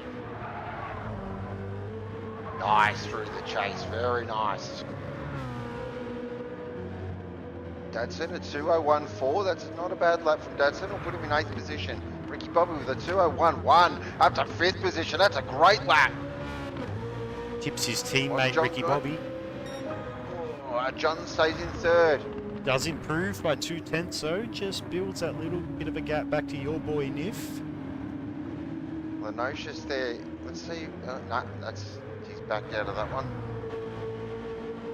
But I believe that is qualifying all done. So it is Goaty who's going to get away from pole, and let's be honest, he's absolutely smashed the field here. He is 0.6 to the good. That is a ridiculous qualifying. So absolutely magnificent. So we will get our official qualifying results up and we can go through them. And as always, chat, make sure you want some predictions. I want, will they get through turn 2? And who's going to be the biggest mover and shaker? Right, our qualifying results. Excellent. So it is Mount Go taking the pole for BSR with a 1:59.9. That is quite simply a disgusting number. Beautiful lap from Goaty. Young Wakey there for Kraken Esports with a 2:05.94. Old mate John for Lightning Motorsport, then Niff for Blacklight, and then the 2 APR Motorsport drivers of Ricky Bobby and BSR Foss down in 7th position with a 2:01.2. So I'm not sure what happened there with Foss. I'm sure we'll get a debrief after the race. Stickers McQueen, a lovely qualifying effort with a 2:01.414. We've got Dadson there in 9th. Good qualifying from Dadson. Tinderrags there in 10th. 11th is Old Wakey for Black Rose. Karen Unleash for Switchblade. Karen's already got his box of excuses ready, I reckon. 11 Spiel there in 13th, and Eagle for Doghouse bringing up the field. Wow, great qualifying. Forward to this race.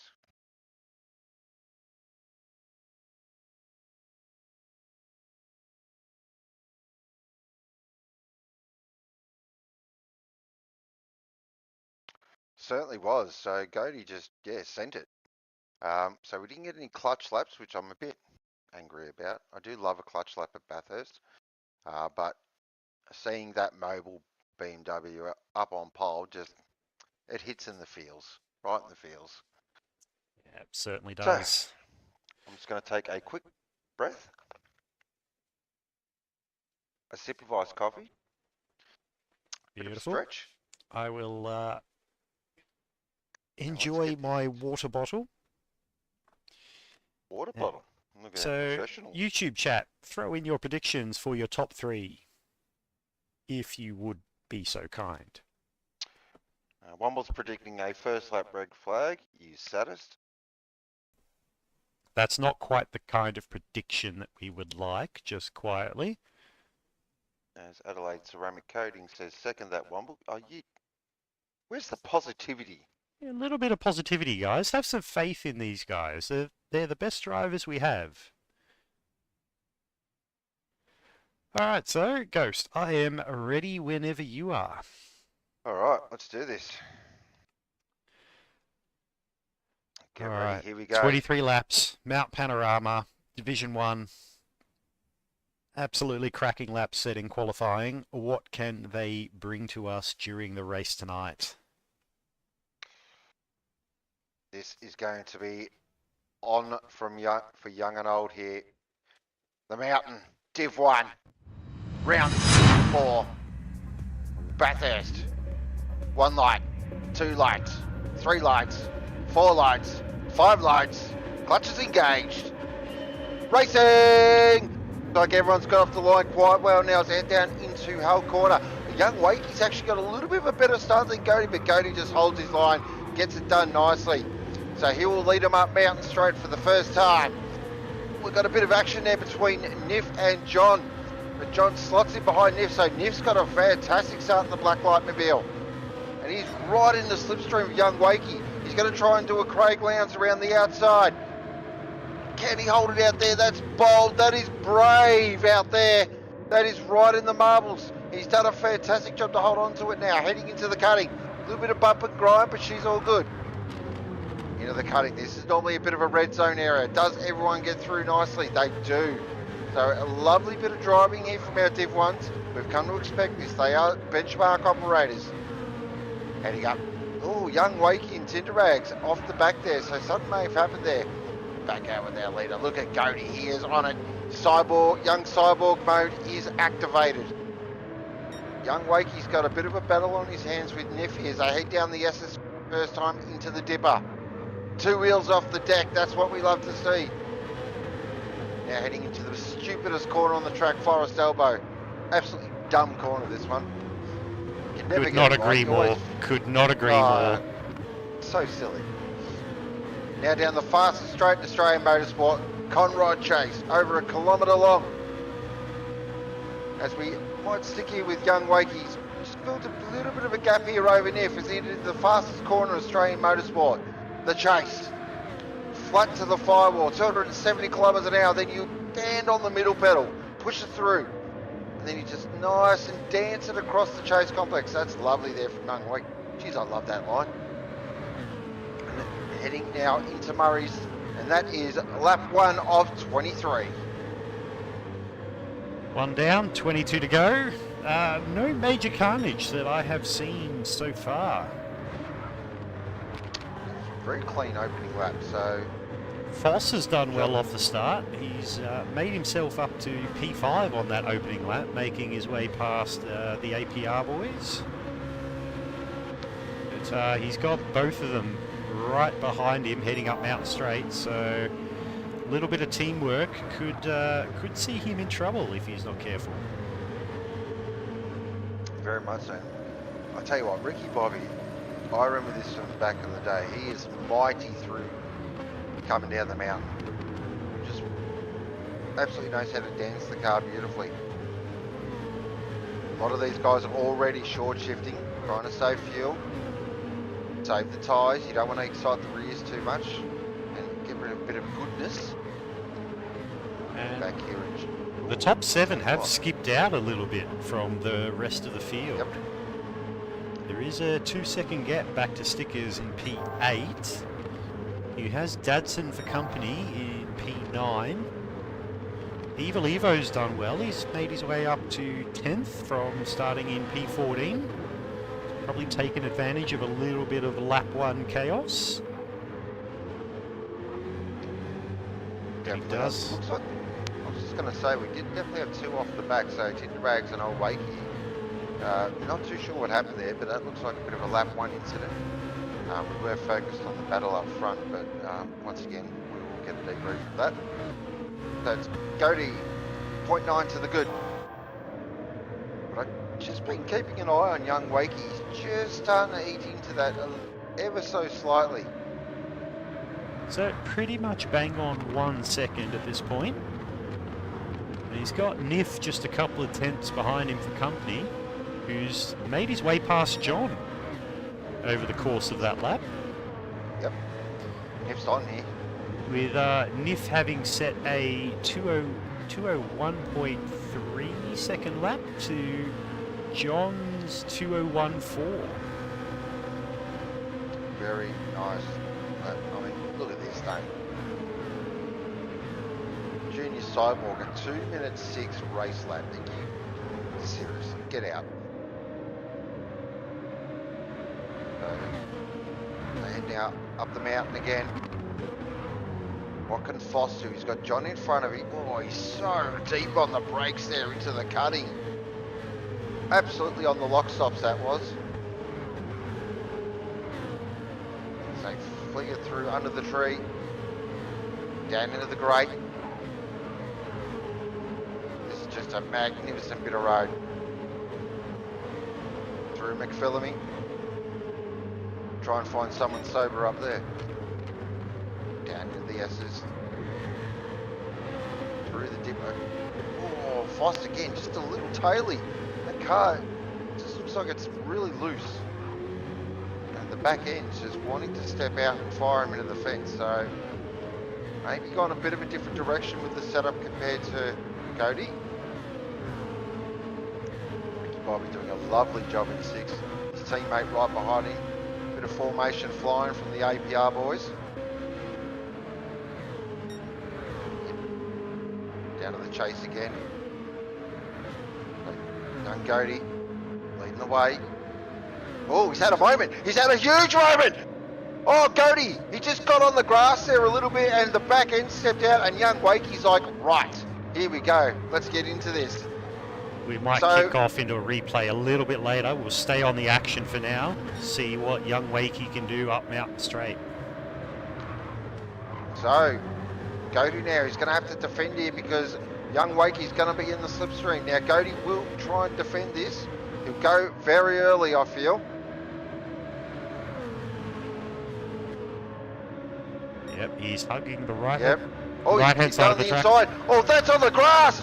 It's on the grass. He's done a Kevin Estra. Oh, young Wakey. Ah, Oh, what a a move. move. Unbelievable. I think he's He's gone gone wide. deep. He's gone very deep at the cutting, and that's dropped him back to P3. That has not gone well for young Wakey. Oh, he's very sideways. There is a bit of tank slapping action going on. Back to P4 now. John's made his way past. He's now got Foss as a bumper sticker. Oh, wow. That's gone from amazing to not so great in a blink of an eye for young Wakey. This race already. I mean, to quote my man Neil Crompton, the race has gone off and it's only 4 laps in. Alright, so while we've got a spare second, we might just take a quick look at what happened to Mountain Goat on that previous lap. Oh, no, maybe not! Oh! There's been contact between Oh, Foss, Lenocious. Boss and young Wakey. Boss and Wakey contact at the exit of Forest Elbow. And it's good to see that Foss is redressed the situation and is currently giving young Wakey a little bit of a push down the mountain as a way of saying, my bad, mate. Let's try and get ourselves back up to speed. Oh, that's... Wow, you're very diplomatic. I have to be. I don't need the stewards knocking on my door, and I'm not even racing, so I will deal without that. But we will cut back to that quick little replay of Goaty. What happened to him on the previous lap? Thanks to Liquid Solutions.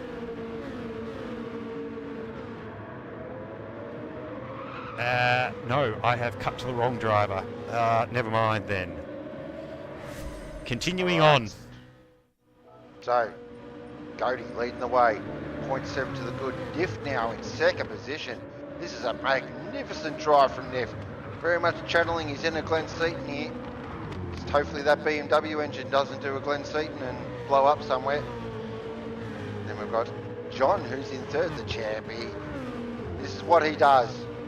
He just knows how to just keep out of trouble. And then just keep the head down and then absolutely get a good result. And then we've got a real gap to Ricky Bobby, who's up to fourth. So fantastic drive from Ricky Bobby. He's got his shake and bake on. Young Wakey there in fifth position. Foss there in sixth. Then Lenocious there in seventh. So I thought Lenocious might have got past Foss and that, but obviously not. He's actually got stickers right behind him. So I think Lenocious has had a moment there. Because there was a bit of a gap between Lenocious and Stickers, but Stickers is right on him now. Who's got Dadson absolutely under his rear tailpipe. The head down Conrad now. This will be a three-way fight here. All in the slipstream. Normally in the slipstream you'll go up to about 270, 280 Stickers. He's having a look into the fastest corner of Australian motorsport. They're going to go side by side at 270 kilometres an hour. Flicks it in. Who's deeper on the brakes? Who's got the biggest set of brass ones? Oh, Lenocious, the over and under. Sticker's going to try and go around the outside. Oh, fantastic bit of driving from all three divers. Look at Dadson. Dadson, oh, I might have a bit of this. Stickers sends it up. No, thinks better of it. Great exchange.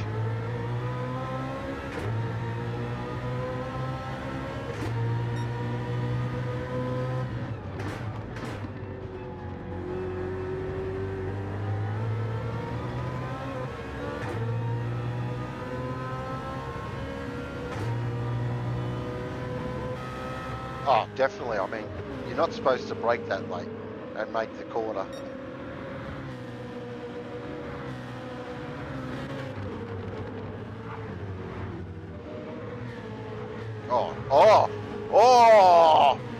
Oh, there's been contact.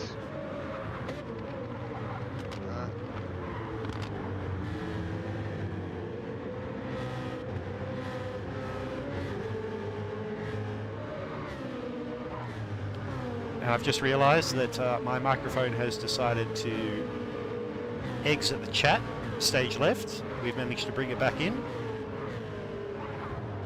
Back up the front with our leader, he's 1.5 to the good. Goaty's just starting to squeeze the pressure on now.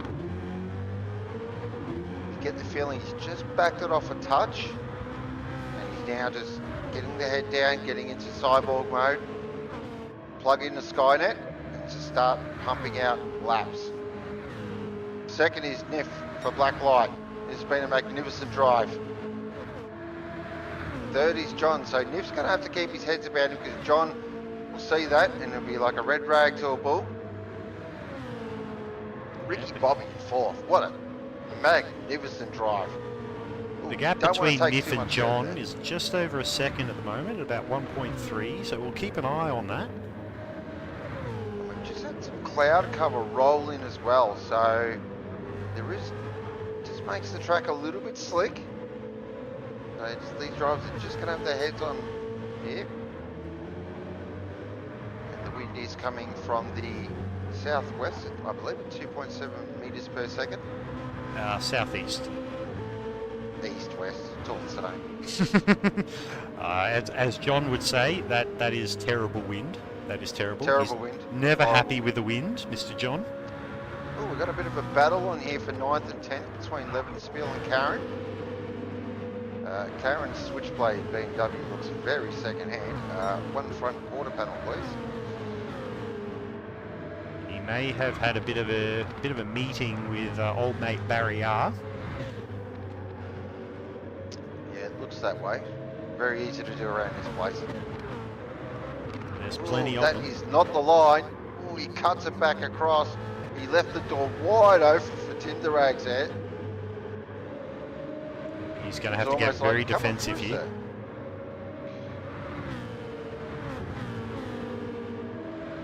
Whoop, has a slight tap of the wall going across. Is that McPhillamy? Please tell me I got that right. You did, well done. Hey! Gold elephant stamp to me. But, I think it might be on for Tim Durags on the back of Karen. If he can just hold it nice and clean coming down through the cutting and get a good exit out of Forest Elbow, Karen might find himself under a fair bit of trouble about halfway down the straight. Let's have a look here. So Tim Durags on board the REM car. See how much horsepower. Just to tell us how much wind he's running as well. So he's sailing up to the back here. Karen's going to have to get the elbows out. Oh, no, don't send it there. He's sending it there at the chase. You are kidding me. He's done that beautifully. Oh, what a lovely Rags. I'm not sure if Karen... Oh, I reckon... That was a beautiful move. Round the outside, into the chase. Might have just caught Karen unawares, like thinking Karen might have thought, you know what, he's not going to go for this. Next thing you know, he's gone on by. Up into P10. Well done, Tim Durags.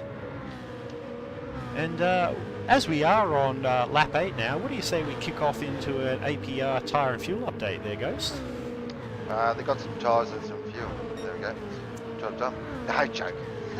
Alright, so Mountain Goat leading the way, 2 seconds to the good. He's got just under half a tank. Front right is looking a little second hand, so standard Bathurst things there. Old mate Niff for Blacklight, a little bit more wear on the front right. Same amount of fuel though, but he is on a controller, so you sort of expect that. John is looking very nice on fuel. He's actually got more fuel than the two in front of him. And he's starting to catch Niff here a little bit as well. I reckon Niff might be in soon. Ricky Bobby, aka Shake and Bake, who's got a lovely amount of fuel. He's only on half a tank. How's he bloody done that? So great job there from Ricky Bobby. Young Wakey. Young Wakey has used all the fuel. So he's, yes, clearly fuel saving is not a thing at Kraken Esports. All of the fuel. Right. Yep. Then we've got Foss, who's used around that sort of quarter of a quarter under half. So in that sort of midpoint. Tyre's actually looking not too bad. He's probably the best looking tyre wise out of the top 6. Lenocious has used, just under half a tank of fuel. Tyres looking okay there as well, so nicely done. Stickers McCoy, beautiful on fuel, just under half a tank. Front front right is getting a little second hand. Wow, Levenspiel has used a lot of fuel. He is about halfway between a quarter and half a tank, so he's decided to bugger it. I'll wind up the turbo, and of course turbos are illegal. And he is absolutely sent it, and his tyres are looking, not great. Teammate Tim Durags, another one has used the same amount of fuel. Again, that front, left, right comes an absolute pounding around here. Nothing you can do about it. Then we've got Old Wakey, who's, wow, his front right is, probably a technical term, shagged. It is absolutely cooked. I don't know how he's driving that thing. And again, he's got that sort of halfway between a quarter and a half a tank. Not Karen, good news for him being lap 9. definitely not. Karen's done something amazing and has actually got quite a bit of fuel. I don't know how he's done that. Clearly the switchblade has changed their fuel numbers. But his tyres are, a little bit like Old Wakey, also quite second hand. Evil Evo, he's used again the same, that sort of halfway between half and quarter of a tank. Again, front right has copped an absolute pounding. And then finally Dadson, who has got about the same amount of fuel as Evil Evo, and tyre wear is about the same. Beautiful. Thank you very much, Ghost, for the update. So, Goaty, 2.9 to the good now. He is looking very strong now. He's got his head down. Pumping out, that was his first time with the 202s. He was pumping out 201s for fun. And your boy Nif is just maintaining that gap back to John at Wells as well, still at the 1.2 second mark. It was. I thought John was catching there slightly, but Nif just seemed to have found something here. Now we're at lap 10. Strategy, we're probably looking at lap 11, 12 for these drivers to come in. If I'm... I tell you what, if you want to hear something interesting though, in terms of fuel use, John has absolutely got Nif covered here. So Nif's down a quarter of a tank. John is, what's that? More than a quarter? 2/8. A third? So he's definitely got more fuel. So we'll keep an eye on that. There's definitely going to be a change, I feel, to the business. Now Foss, he's up to 4th here. So Foss has got past Ricky Bobby, and young Wakey is giving Ricky Bobby a very thorough examination. Yeah, there's a little bit of Morse code going on across the top of Skyline into the dipper there. Oh, hello. I think I've heard a lot of tyre squealing from Foss going through Forest Elbow. That might have compromised his exit, as that gap between him and Ricky Bobby is coming down. So had a bit of a sideways moment, I do believe. Yep. Might be safe. He might be safe coming into the chase. Oh, here we go. That battle behind. Young Wakey slides on by. Ricky Bobby, I think, just content to concede that one and not fight too much at this point. That's the old roll out of the throttle. It's a long day. Yep. We're not even at the halfway point yet. Don't go doing anything too silly. And that might work out well for Ricky Bobby if he can stay in touch in young Wakey's slipstream, and if young Foss puts a foot out of line again like he did just previously at Forest Elbow, he could drag himself up into another position higher, so it's not going to be the end of the world for Ricky Bobby. Really worried about what they're going to do with tyres here, because I'm telling you right now, the top 3, they are looking very second hand now. And you can just tell the lap time drop off has just been savage. They started off the race doing what, 201s? They're 201s. now into the high 202s, so yep, a second and a half drop off. So the only one who's still in the 202s is Goaty. His last lap was 202.659. Then Nif last lap was a 203.328. Then John was a 203.541. So the cliff is pretty savage on these tyres. Now young Wakey there. Now can he do anything about Foss? That's going to be a really interesting battle to watch. We'll keep an eye on that as the sun now breaks. Oh, young Wakey just nice little bit of car control there. But just keep an eye on young Wakey because he was pretty quick in practice and that. We'll see if he can find that pace and get up to the back of Foss there for BSR. Might see if I can catch that little slide on a replay there. My strike rate with replays tonight has not been great. Let's see if I can improve on that. Our leader's in. Just a little bit of a slide through Forest Elbow there. Nothing major. Nif's in. John goes around again. Okay, here we go. Interesting there. So Lightning Motorsport have rolled the dice, strategy-wise. Young Wakey goes around again. Yep, certainly does. As does Ricky Bobby. Yep. Lenosis as well. Alright, we've got 5 drivers on the overcut. As we saw at the Div 2 race, one small mistake on the overcut lap can cost you quite dearly. So these 5 drivers, 6 to 7 drivers, need to put in an absolute belter of a lap on this one. which will be Yep. difficult considering the amount of tyre wear they're all carrying. And these outlet, well, Cody, look, we're not going to speak about Cody. He's got him covered. He's fine. The big lap we need to watch is Niff. So Niff's just a little bit of weaving on the straight as well to get some heat into those Toyos. He has got clear air around him, which will help his chances. He's not going to have anyone holding him up or getting in his way.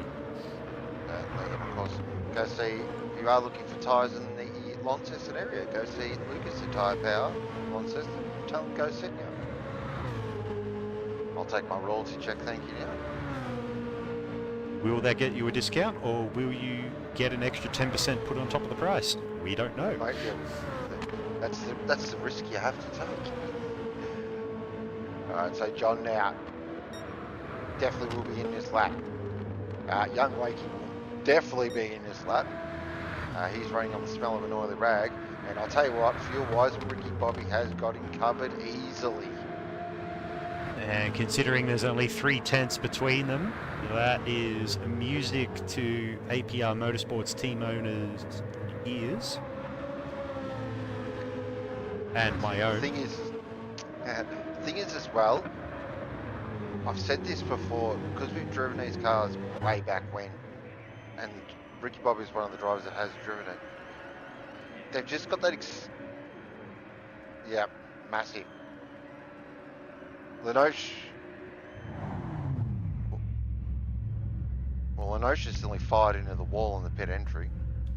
Wow, that is a huge fuel save from the guys over Young Wakey. He has paid for all of the fuel. He is using all of the fuel, but that could come back to bite him on this stop. Alright, so I'm on board with John now. This is super important here. He's got it done. Nice work there from Neff. Covered John off beautifully. Now, John's gone one lap, better tyres. 1.7 seconds. Wait till they go through, I reckon, the cutting. We'll get a proper gap. Well, hello. Foss and Ricky Bobby, who were nose to tail going into the pits, now have a 1.2 second gap coming out of the pits. Has Foss taken on slightly less fuel than Ricky Bobby? Yep. So he's gone for the short fuel track position scenario.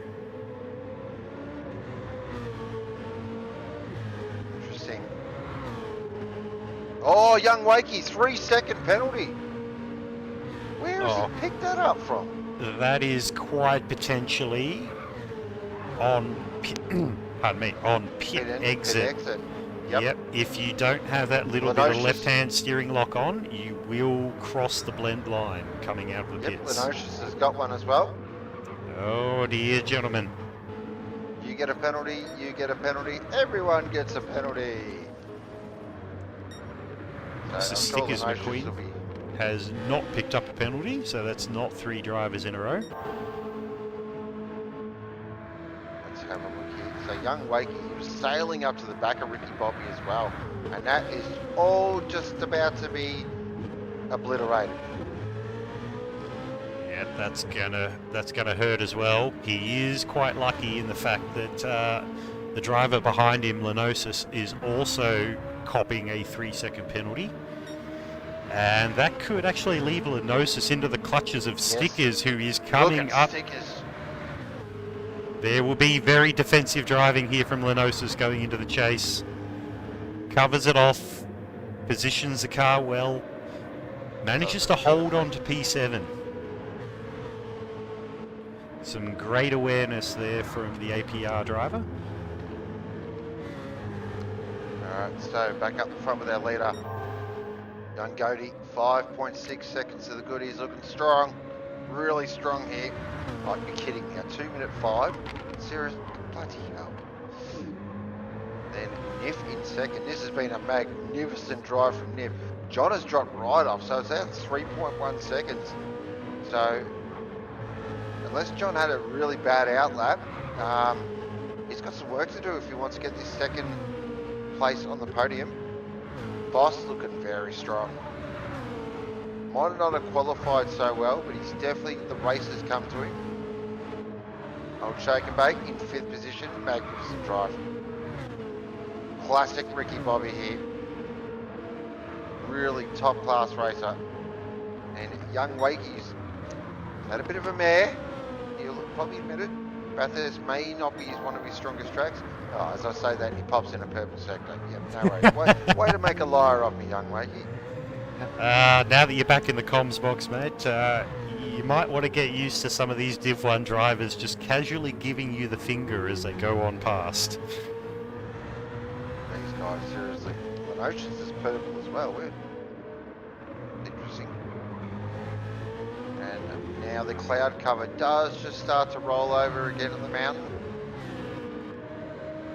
There we go. Your old Wakey and Tinderags. There's a nice little battle going on here. See what can Tinderags do about the Black Rose driver in front. Just into the suck zone now. Don't think he's close enough for a pass. But can he just carry a bit more momentum? Maybe set him up for a pass at Murray's or Hull Corner. Definitely looks to have a pace advantage. But old Wakey gets the power down nicely down the main straight. I'm telling you now, there's going to be a pass coming. Up Mountain Straight. Give you the hot tip. Here we go. They climb up Mountain Straight now. And they'll go under the gantry and down the hill. Now he's right in the slipstream. No, backs it off. I thought he... Okay. There might be a bit of a difference in car setup, which means that Tinderags just might not have the legs in a straight line. Yeah, it's a bit of an interesting one, that. Definitely looks racier. He looks like he can place the car where he wants. Whereas old Wakey, is really driving on rails in terms of his lines. Doesn't really want to get out of the groove. Diamond Phillip, what a corner. You can see the difference in just the car's, what's the word? The car's stance, I guess, through the corners. Old Wakey's is looking very calm and collected across the top of the mountain there, where Tinderags' car looks a little more wild in terms of its handling. So I mean, they say a slippery car is a quick car, but you've certainly got to be on your toes to be able to keep a hold of it. That might be costing Tinderags just that little bit of time across the top of the mountain. As young Goaty just pops in a 2-minute .4 race lap. Yep. That makes sense. Yeah, of course he does. Why would he not? That's not stupidly quick or anything as a race lap, you know.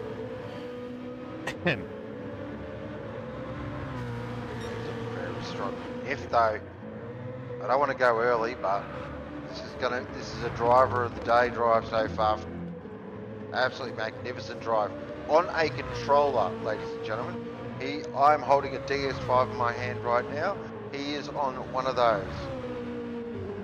Yeah, look, so, I'm finding it difficult to believe you on that one. What, that I'm holding a controller in my hand, or he's on one? Both. No, the second one, that he's on a controller. That is mental in my eyes. I have personally tried driving on controller and can confirm that I am less than useless. So how these guys do it, like Niff, Woody, it genuinely baffles me. So full credit to them. John, P3, bit of no man's land at the moment. He does have a 2.5 second gap back to Foss, which is coming down. Oh dear. Foss may have just lit the afterburners. I think Foss has got the bit between his teeth here. I've always said as a driver, once you can see the car sort of on the same bit of road, you just find something a little bit extra. It So certainly that does is dangle the carrot in front of you. Yes. Keep an eye on that battle because that is brewing. Here's Ricky Bobby, lovely drive. I can't say enough how good of a drive this is. Just doing it nicely here. Nice. As he sets his personal best lap of a 2:01.2. Young Wakey, currently in 6th position for Kraken Esports. I'm just having a look at his lap times. He's got the pace, 100%. He just popped it at 2:06. So the pace is there. Just a couple of moments where he got caught up in. It's that's been the story of the race, really. So I'm sure he'll bounce back at the next round. And Lenosius in 7th, so it looks like he will stay in Group A. That'll please John. But it is good to see Lenosius back on form. And looking very strong for APR Motorsport. And we've got Stickers for Queen. Lovely drive from Stickers. Of course, got thrown into Div 1 literally 5 minutes before Div 2 started. And it more than held his own. This might actually be a permanent promotion, actually. Very close. Let's see how the points play out, but great job from Stickers. And Old Wakey, they're still attached to the hip, these two. Old Wakey still going at it? literally on a date. They haven't left each other's side. But see if Tinderags does have anything for Old Wakey. So Old Wakey, as you were saying, Carbon Boy, is just strong. Coming down the straight and just, Tinderags just doesn't seem to have the punch or maybe the arrow on the car. It's just not set up right. The car certainly does look less composed than Old Wakey's. Yeah, it certainly does. Doesn't have as much body English. There you go. Technical term. Body English. That's a new one on me, but I see where you're going with it. Lemon Spiel, bit of a I'm bored, I need some friends around me race. Oh, just keep an eye as it gets very dark very quickly. Then Karen, that's sideways Karen, not optimal for your rear tyres. Currently down there in 12th, so a couple of these drivers will just have to be aware of their point situation as well because they don't want to drop down the division. I've always believed that you want to race in the best division you can. And then Evil Evo are rounding out our field at the moment. Just go back to see if there's any battle. I wanted to check with that John Foss battle. Oh, the gap's grown again. It's out to 4.8 seconds. That tells me Foss is at a moment. Maybe a little too much curve somewhere, or a little bit sideways somewhere. Easy to do. We're on lap 18 of 23. Ricky Baby, oh my god. Ricky Bobby. I'm sure he's been called worse things before. Currently in 5th, and he's got Young Wakey who is closing. This is the battle I think we need to keep an eye on. Because in terms of lap times, Young Wakey's very much quicker. Tell you what though, these cars in this light, this cloud cover look absolutely stunning. A big shout out to all our livery makers who have done a magnificent job. Retro inspired liveries. It's a great thing about Retro Round, all the liveries do tell a story. For example, the APR Motorsport car here, evoking the 917 Porsche, the one at Le Mans. Fantastic. Got a history there. The original 917 didn't have orange wheel, but that actually really does work on that. It looks stunning. Speaking of like those original era liveries, right behind Ricky Bobby in the Martini Racing Kraken Esports inspired livery, which is absolutely gorgeous, as you said earlier. That gap between Young Wakey and Ricky Bobby is just hovering around that 2.5 second mark. It does not want to go away. So if Ricky Bobby puts a foot wrong here, young Wakey is certainly going to be in, ready to snap up that P5 position. Definitely, he's there, thereabouts. And that's half the challenge with a race like this, because anything can happen. So if you put yourself into the right place, you can take advantage of that. We've got a bit of a situation developing between Stickers, Old Wakey and Tinderags. So it looks like Stickers has just dropped a bit of time, and Old Wakey's like, ooh, hello. Three-way fight here, it is brewing. Yeah, and like it has been for a lot of the race, wherever Old Wakey goes, Tinderags is going with him. So Stickers, if you don't put the foot down and do a bit of a hurry up, you might find yourself in a bit of a three-way battle for the position that you are currently occupying. I'm going to jump on board here with Tinderags. I just want to have a look at his top speed. So this will be interesting. Now it could be aero, could also be a gearbox. 270, 270. Oh, okay. I don't know if anyone heard that. Oh, he's giving Old Wakey a big tap up the rear. I think that was a bit of a preemptive lift, as I'm not going to make a move. I'm going to let this one go, and not a true indicator of his true top speed. Then he just gave Old Wakey a bit of a hang on. A bit of a reminder that, hey, I'm still here. Yep, and they are definitely catching Stickers. So... What's that gap now? 1.1 seconds. Yep, it's on. I'm actually surprised here that Tinderags actually hasn't made a move yet. Definitely got car pace.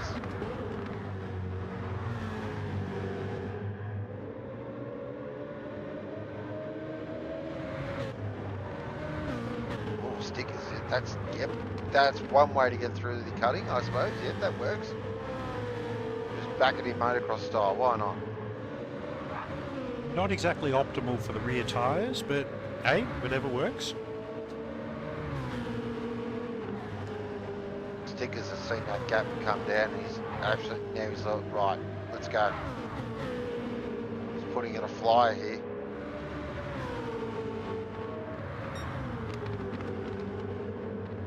He's going to go close to his best lap. He has just uncorked it.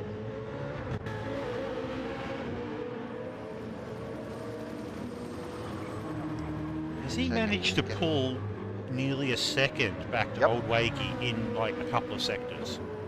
Yep, certainly. Wow.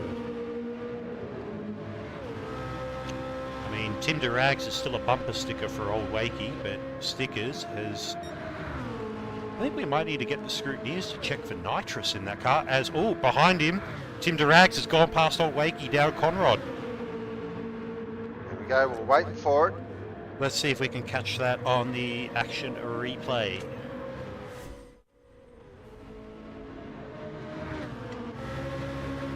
Yep, he's got a great run out of Forest Elbow.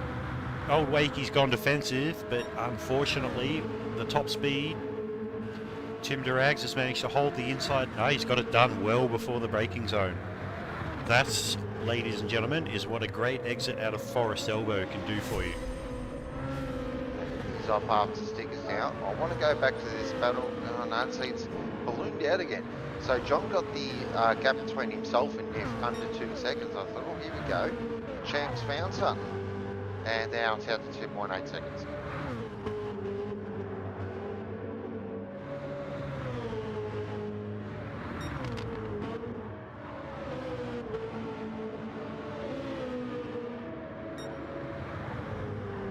Again, that's another, just get a bit of a tyre up. So, yeah, so Ricky Bobby's definitely got better rubber underneath him. Off we are on lap 21, 2 laps to go. I reckon a few of these drivers are just like getting to the bloody end of this race. It's one of those tracks, you're a fan or you're not. There's no middle ground with Bathurst. We can put me rather solidly in that second category. I don't hate it, but I don't like it either. Yeah, I'm kind But of the same. Like, But either way, no matter what of those two categories you're in, you've got to respect it. oh yeah, 100%. If you don't, it will chew you up and spit you out in half a dozen pieces very, very quickly. As young Goaty now starts his penultimate lap as he heads up Mountain Straight.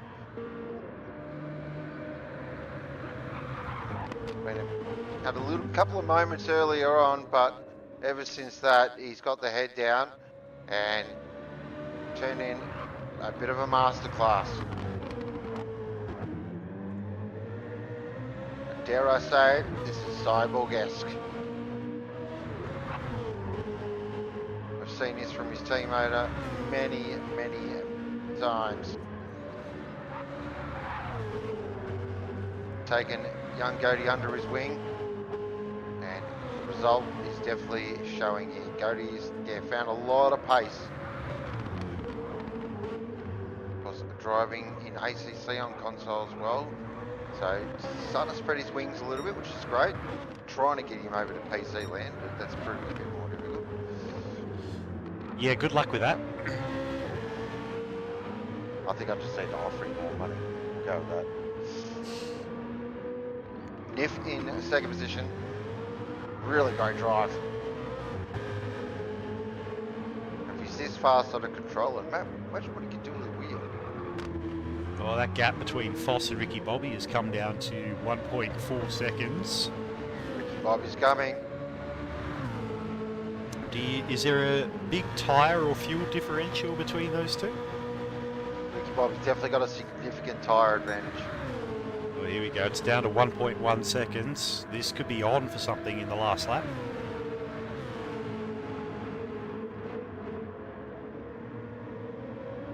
It's not quite the last step on the podium, but Ricky Bobby can sniff a bit of a position here. I think also, the thing with Ricky Bobby though, unless he can 100% guarantee he can make the moves, he won't. He's a super clean racer.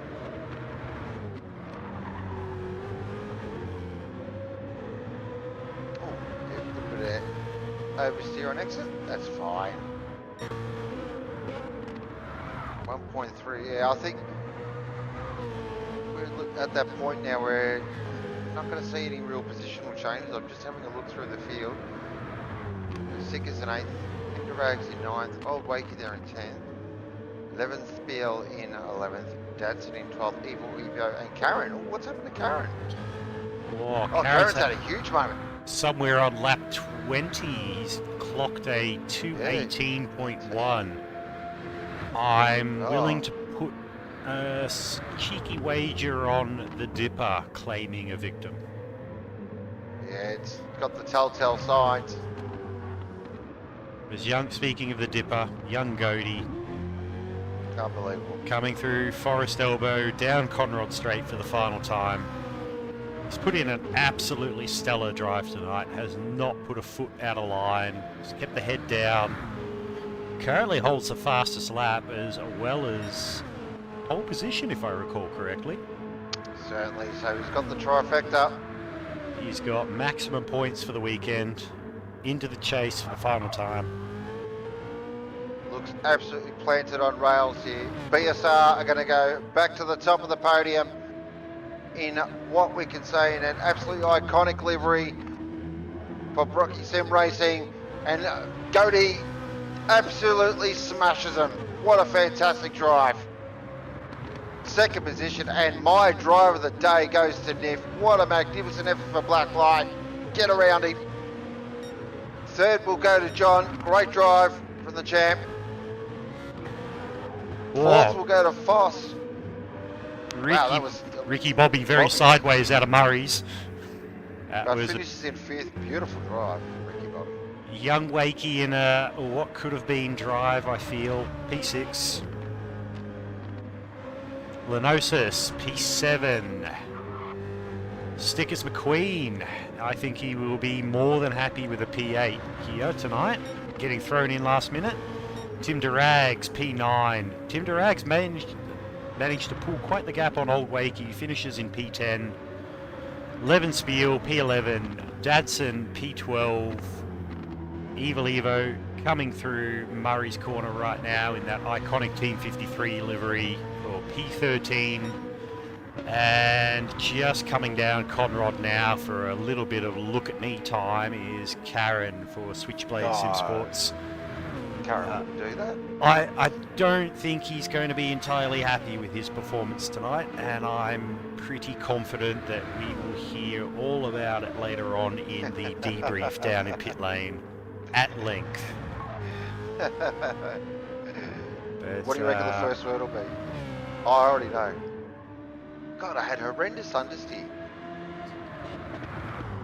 I'm not saying a word. I'm not saying a word. I'm staying diplomatic. And that rounds out our race tonight. Sector 1, Season 9, Round 4, Division 1.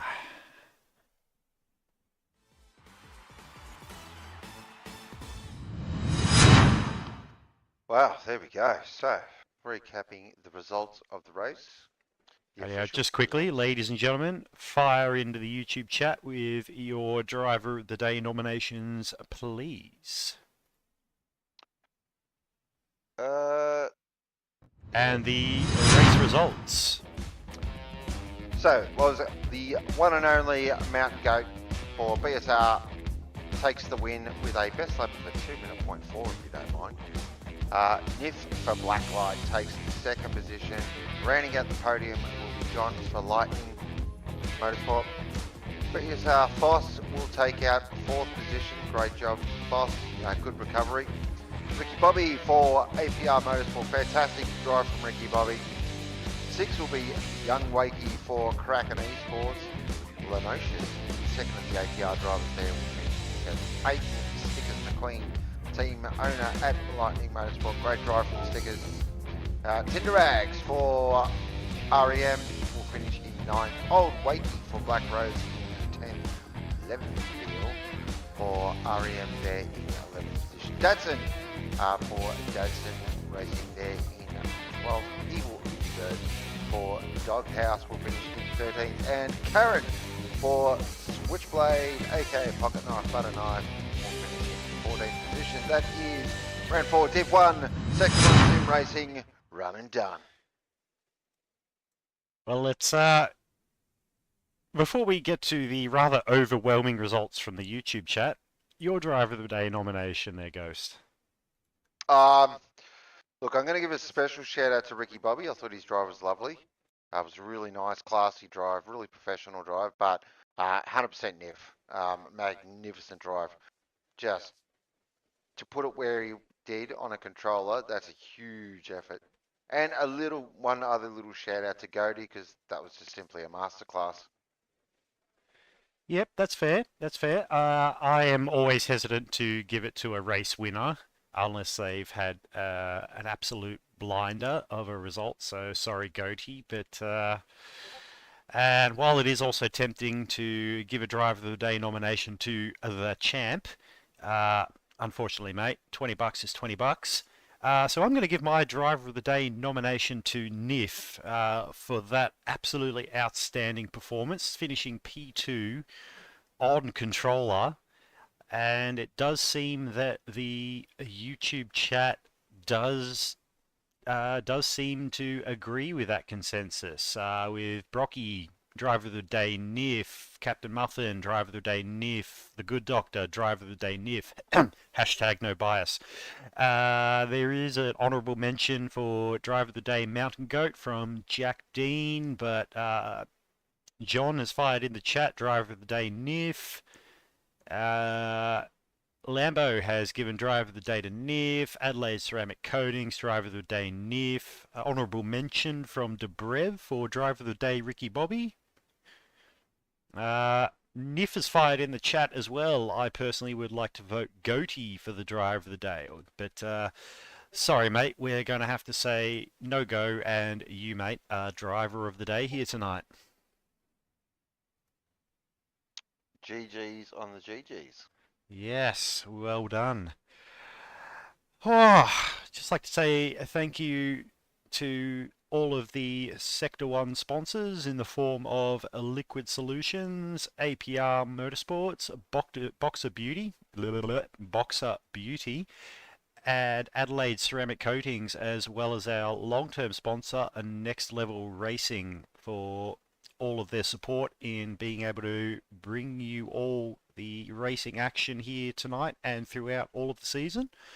And would also like to thank our previous RD Laminator for jumping in the box tonight to conduct his first ever stint as a race director. And I'd also like to say thank you very much to you, Ghost, for jumping in the box here with me tonight at Bathurst and helping guide me through this absolute maze of a track. Yeah, GG's. Um, Wow. it's always, it's always a blast to call Bathurst. It's one of my favourite things to do, and calling the Div 1 boys, and always a lot of fun. Um, and they put on a show for us, which is also good. And a big thank you to you as well for streaming. I know it is a pretty daunting thing, but definitely getting there. And as I say, practice makes perfect. So hopefully, yeah, a couple more rounds and you'll be an old pro. I'm very much looking forward to getting some more experience under my belt. Apologies to the viewers at home for the. I know you all would have picked up on a few rookie errors made tonight, but I am trying to keep them all to a minimum and at the very least learn from previous errors made, so hopefully I don't keep making the same ones again and again, Anyway, moving along, thank you very much for everybody who tuned in tonight. Remember, hit that like button for us. That really helps us with our YouTube algorithm. And if you haven't, for some godforsaken reason, hit that subscribe button. That way you'll get notifications of whenever we go live. If you are not a part of the Sector 1 Sim Racing Discord, there is a link to our Discord in the video description. So give that a click, jump on in, and see what we're all about. And I think that is about all that I have to say tonight. So unless you have anything to add there, Ghost, I think that we can call it a quits. I think so. I think it's been a great night, and I hope everyone enjoy the rest of their Sunday evening. Of course, we've got Formula One coming on very soon. That'll be always a good watch. Yeah. Other than that, enjoy. I bid you adieu, and most importantly, you've been watching Sector 1.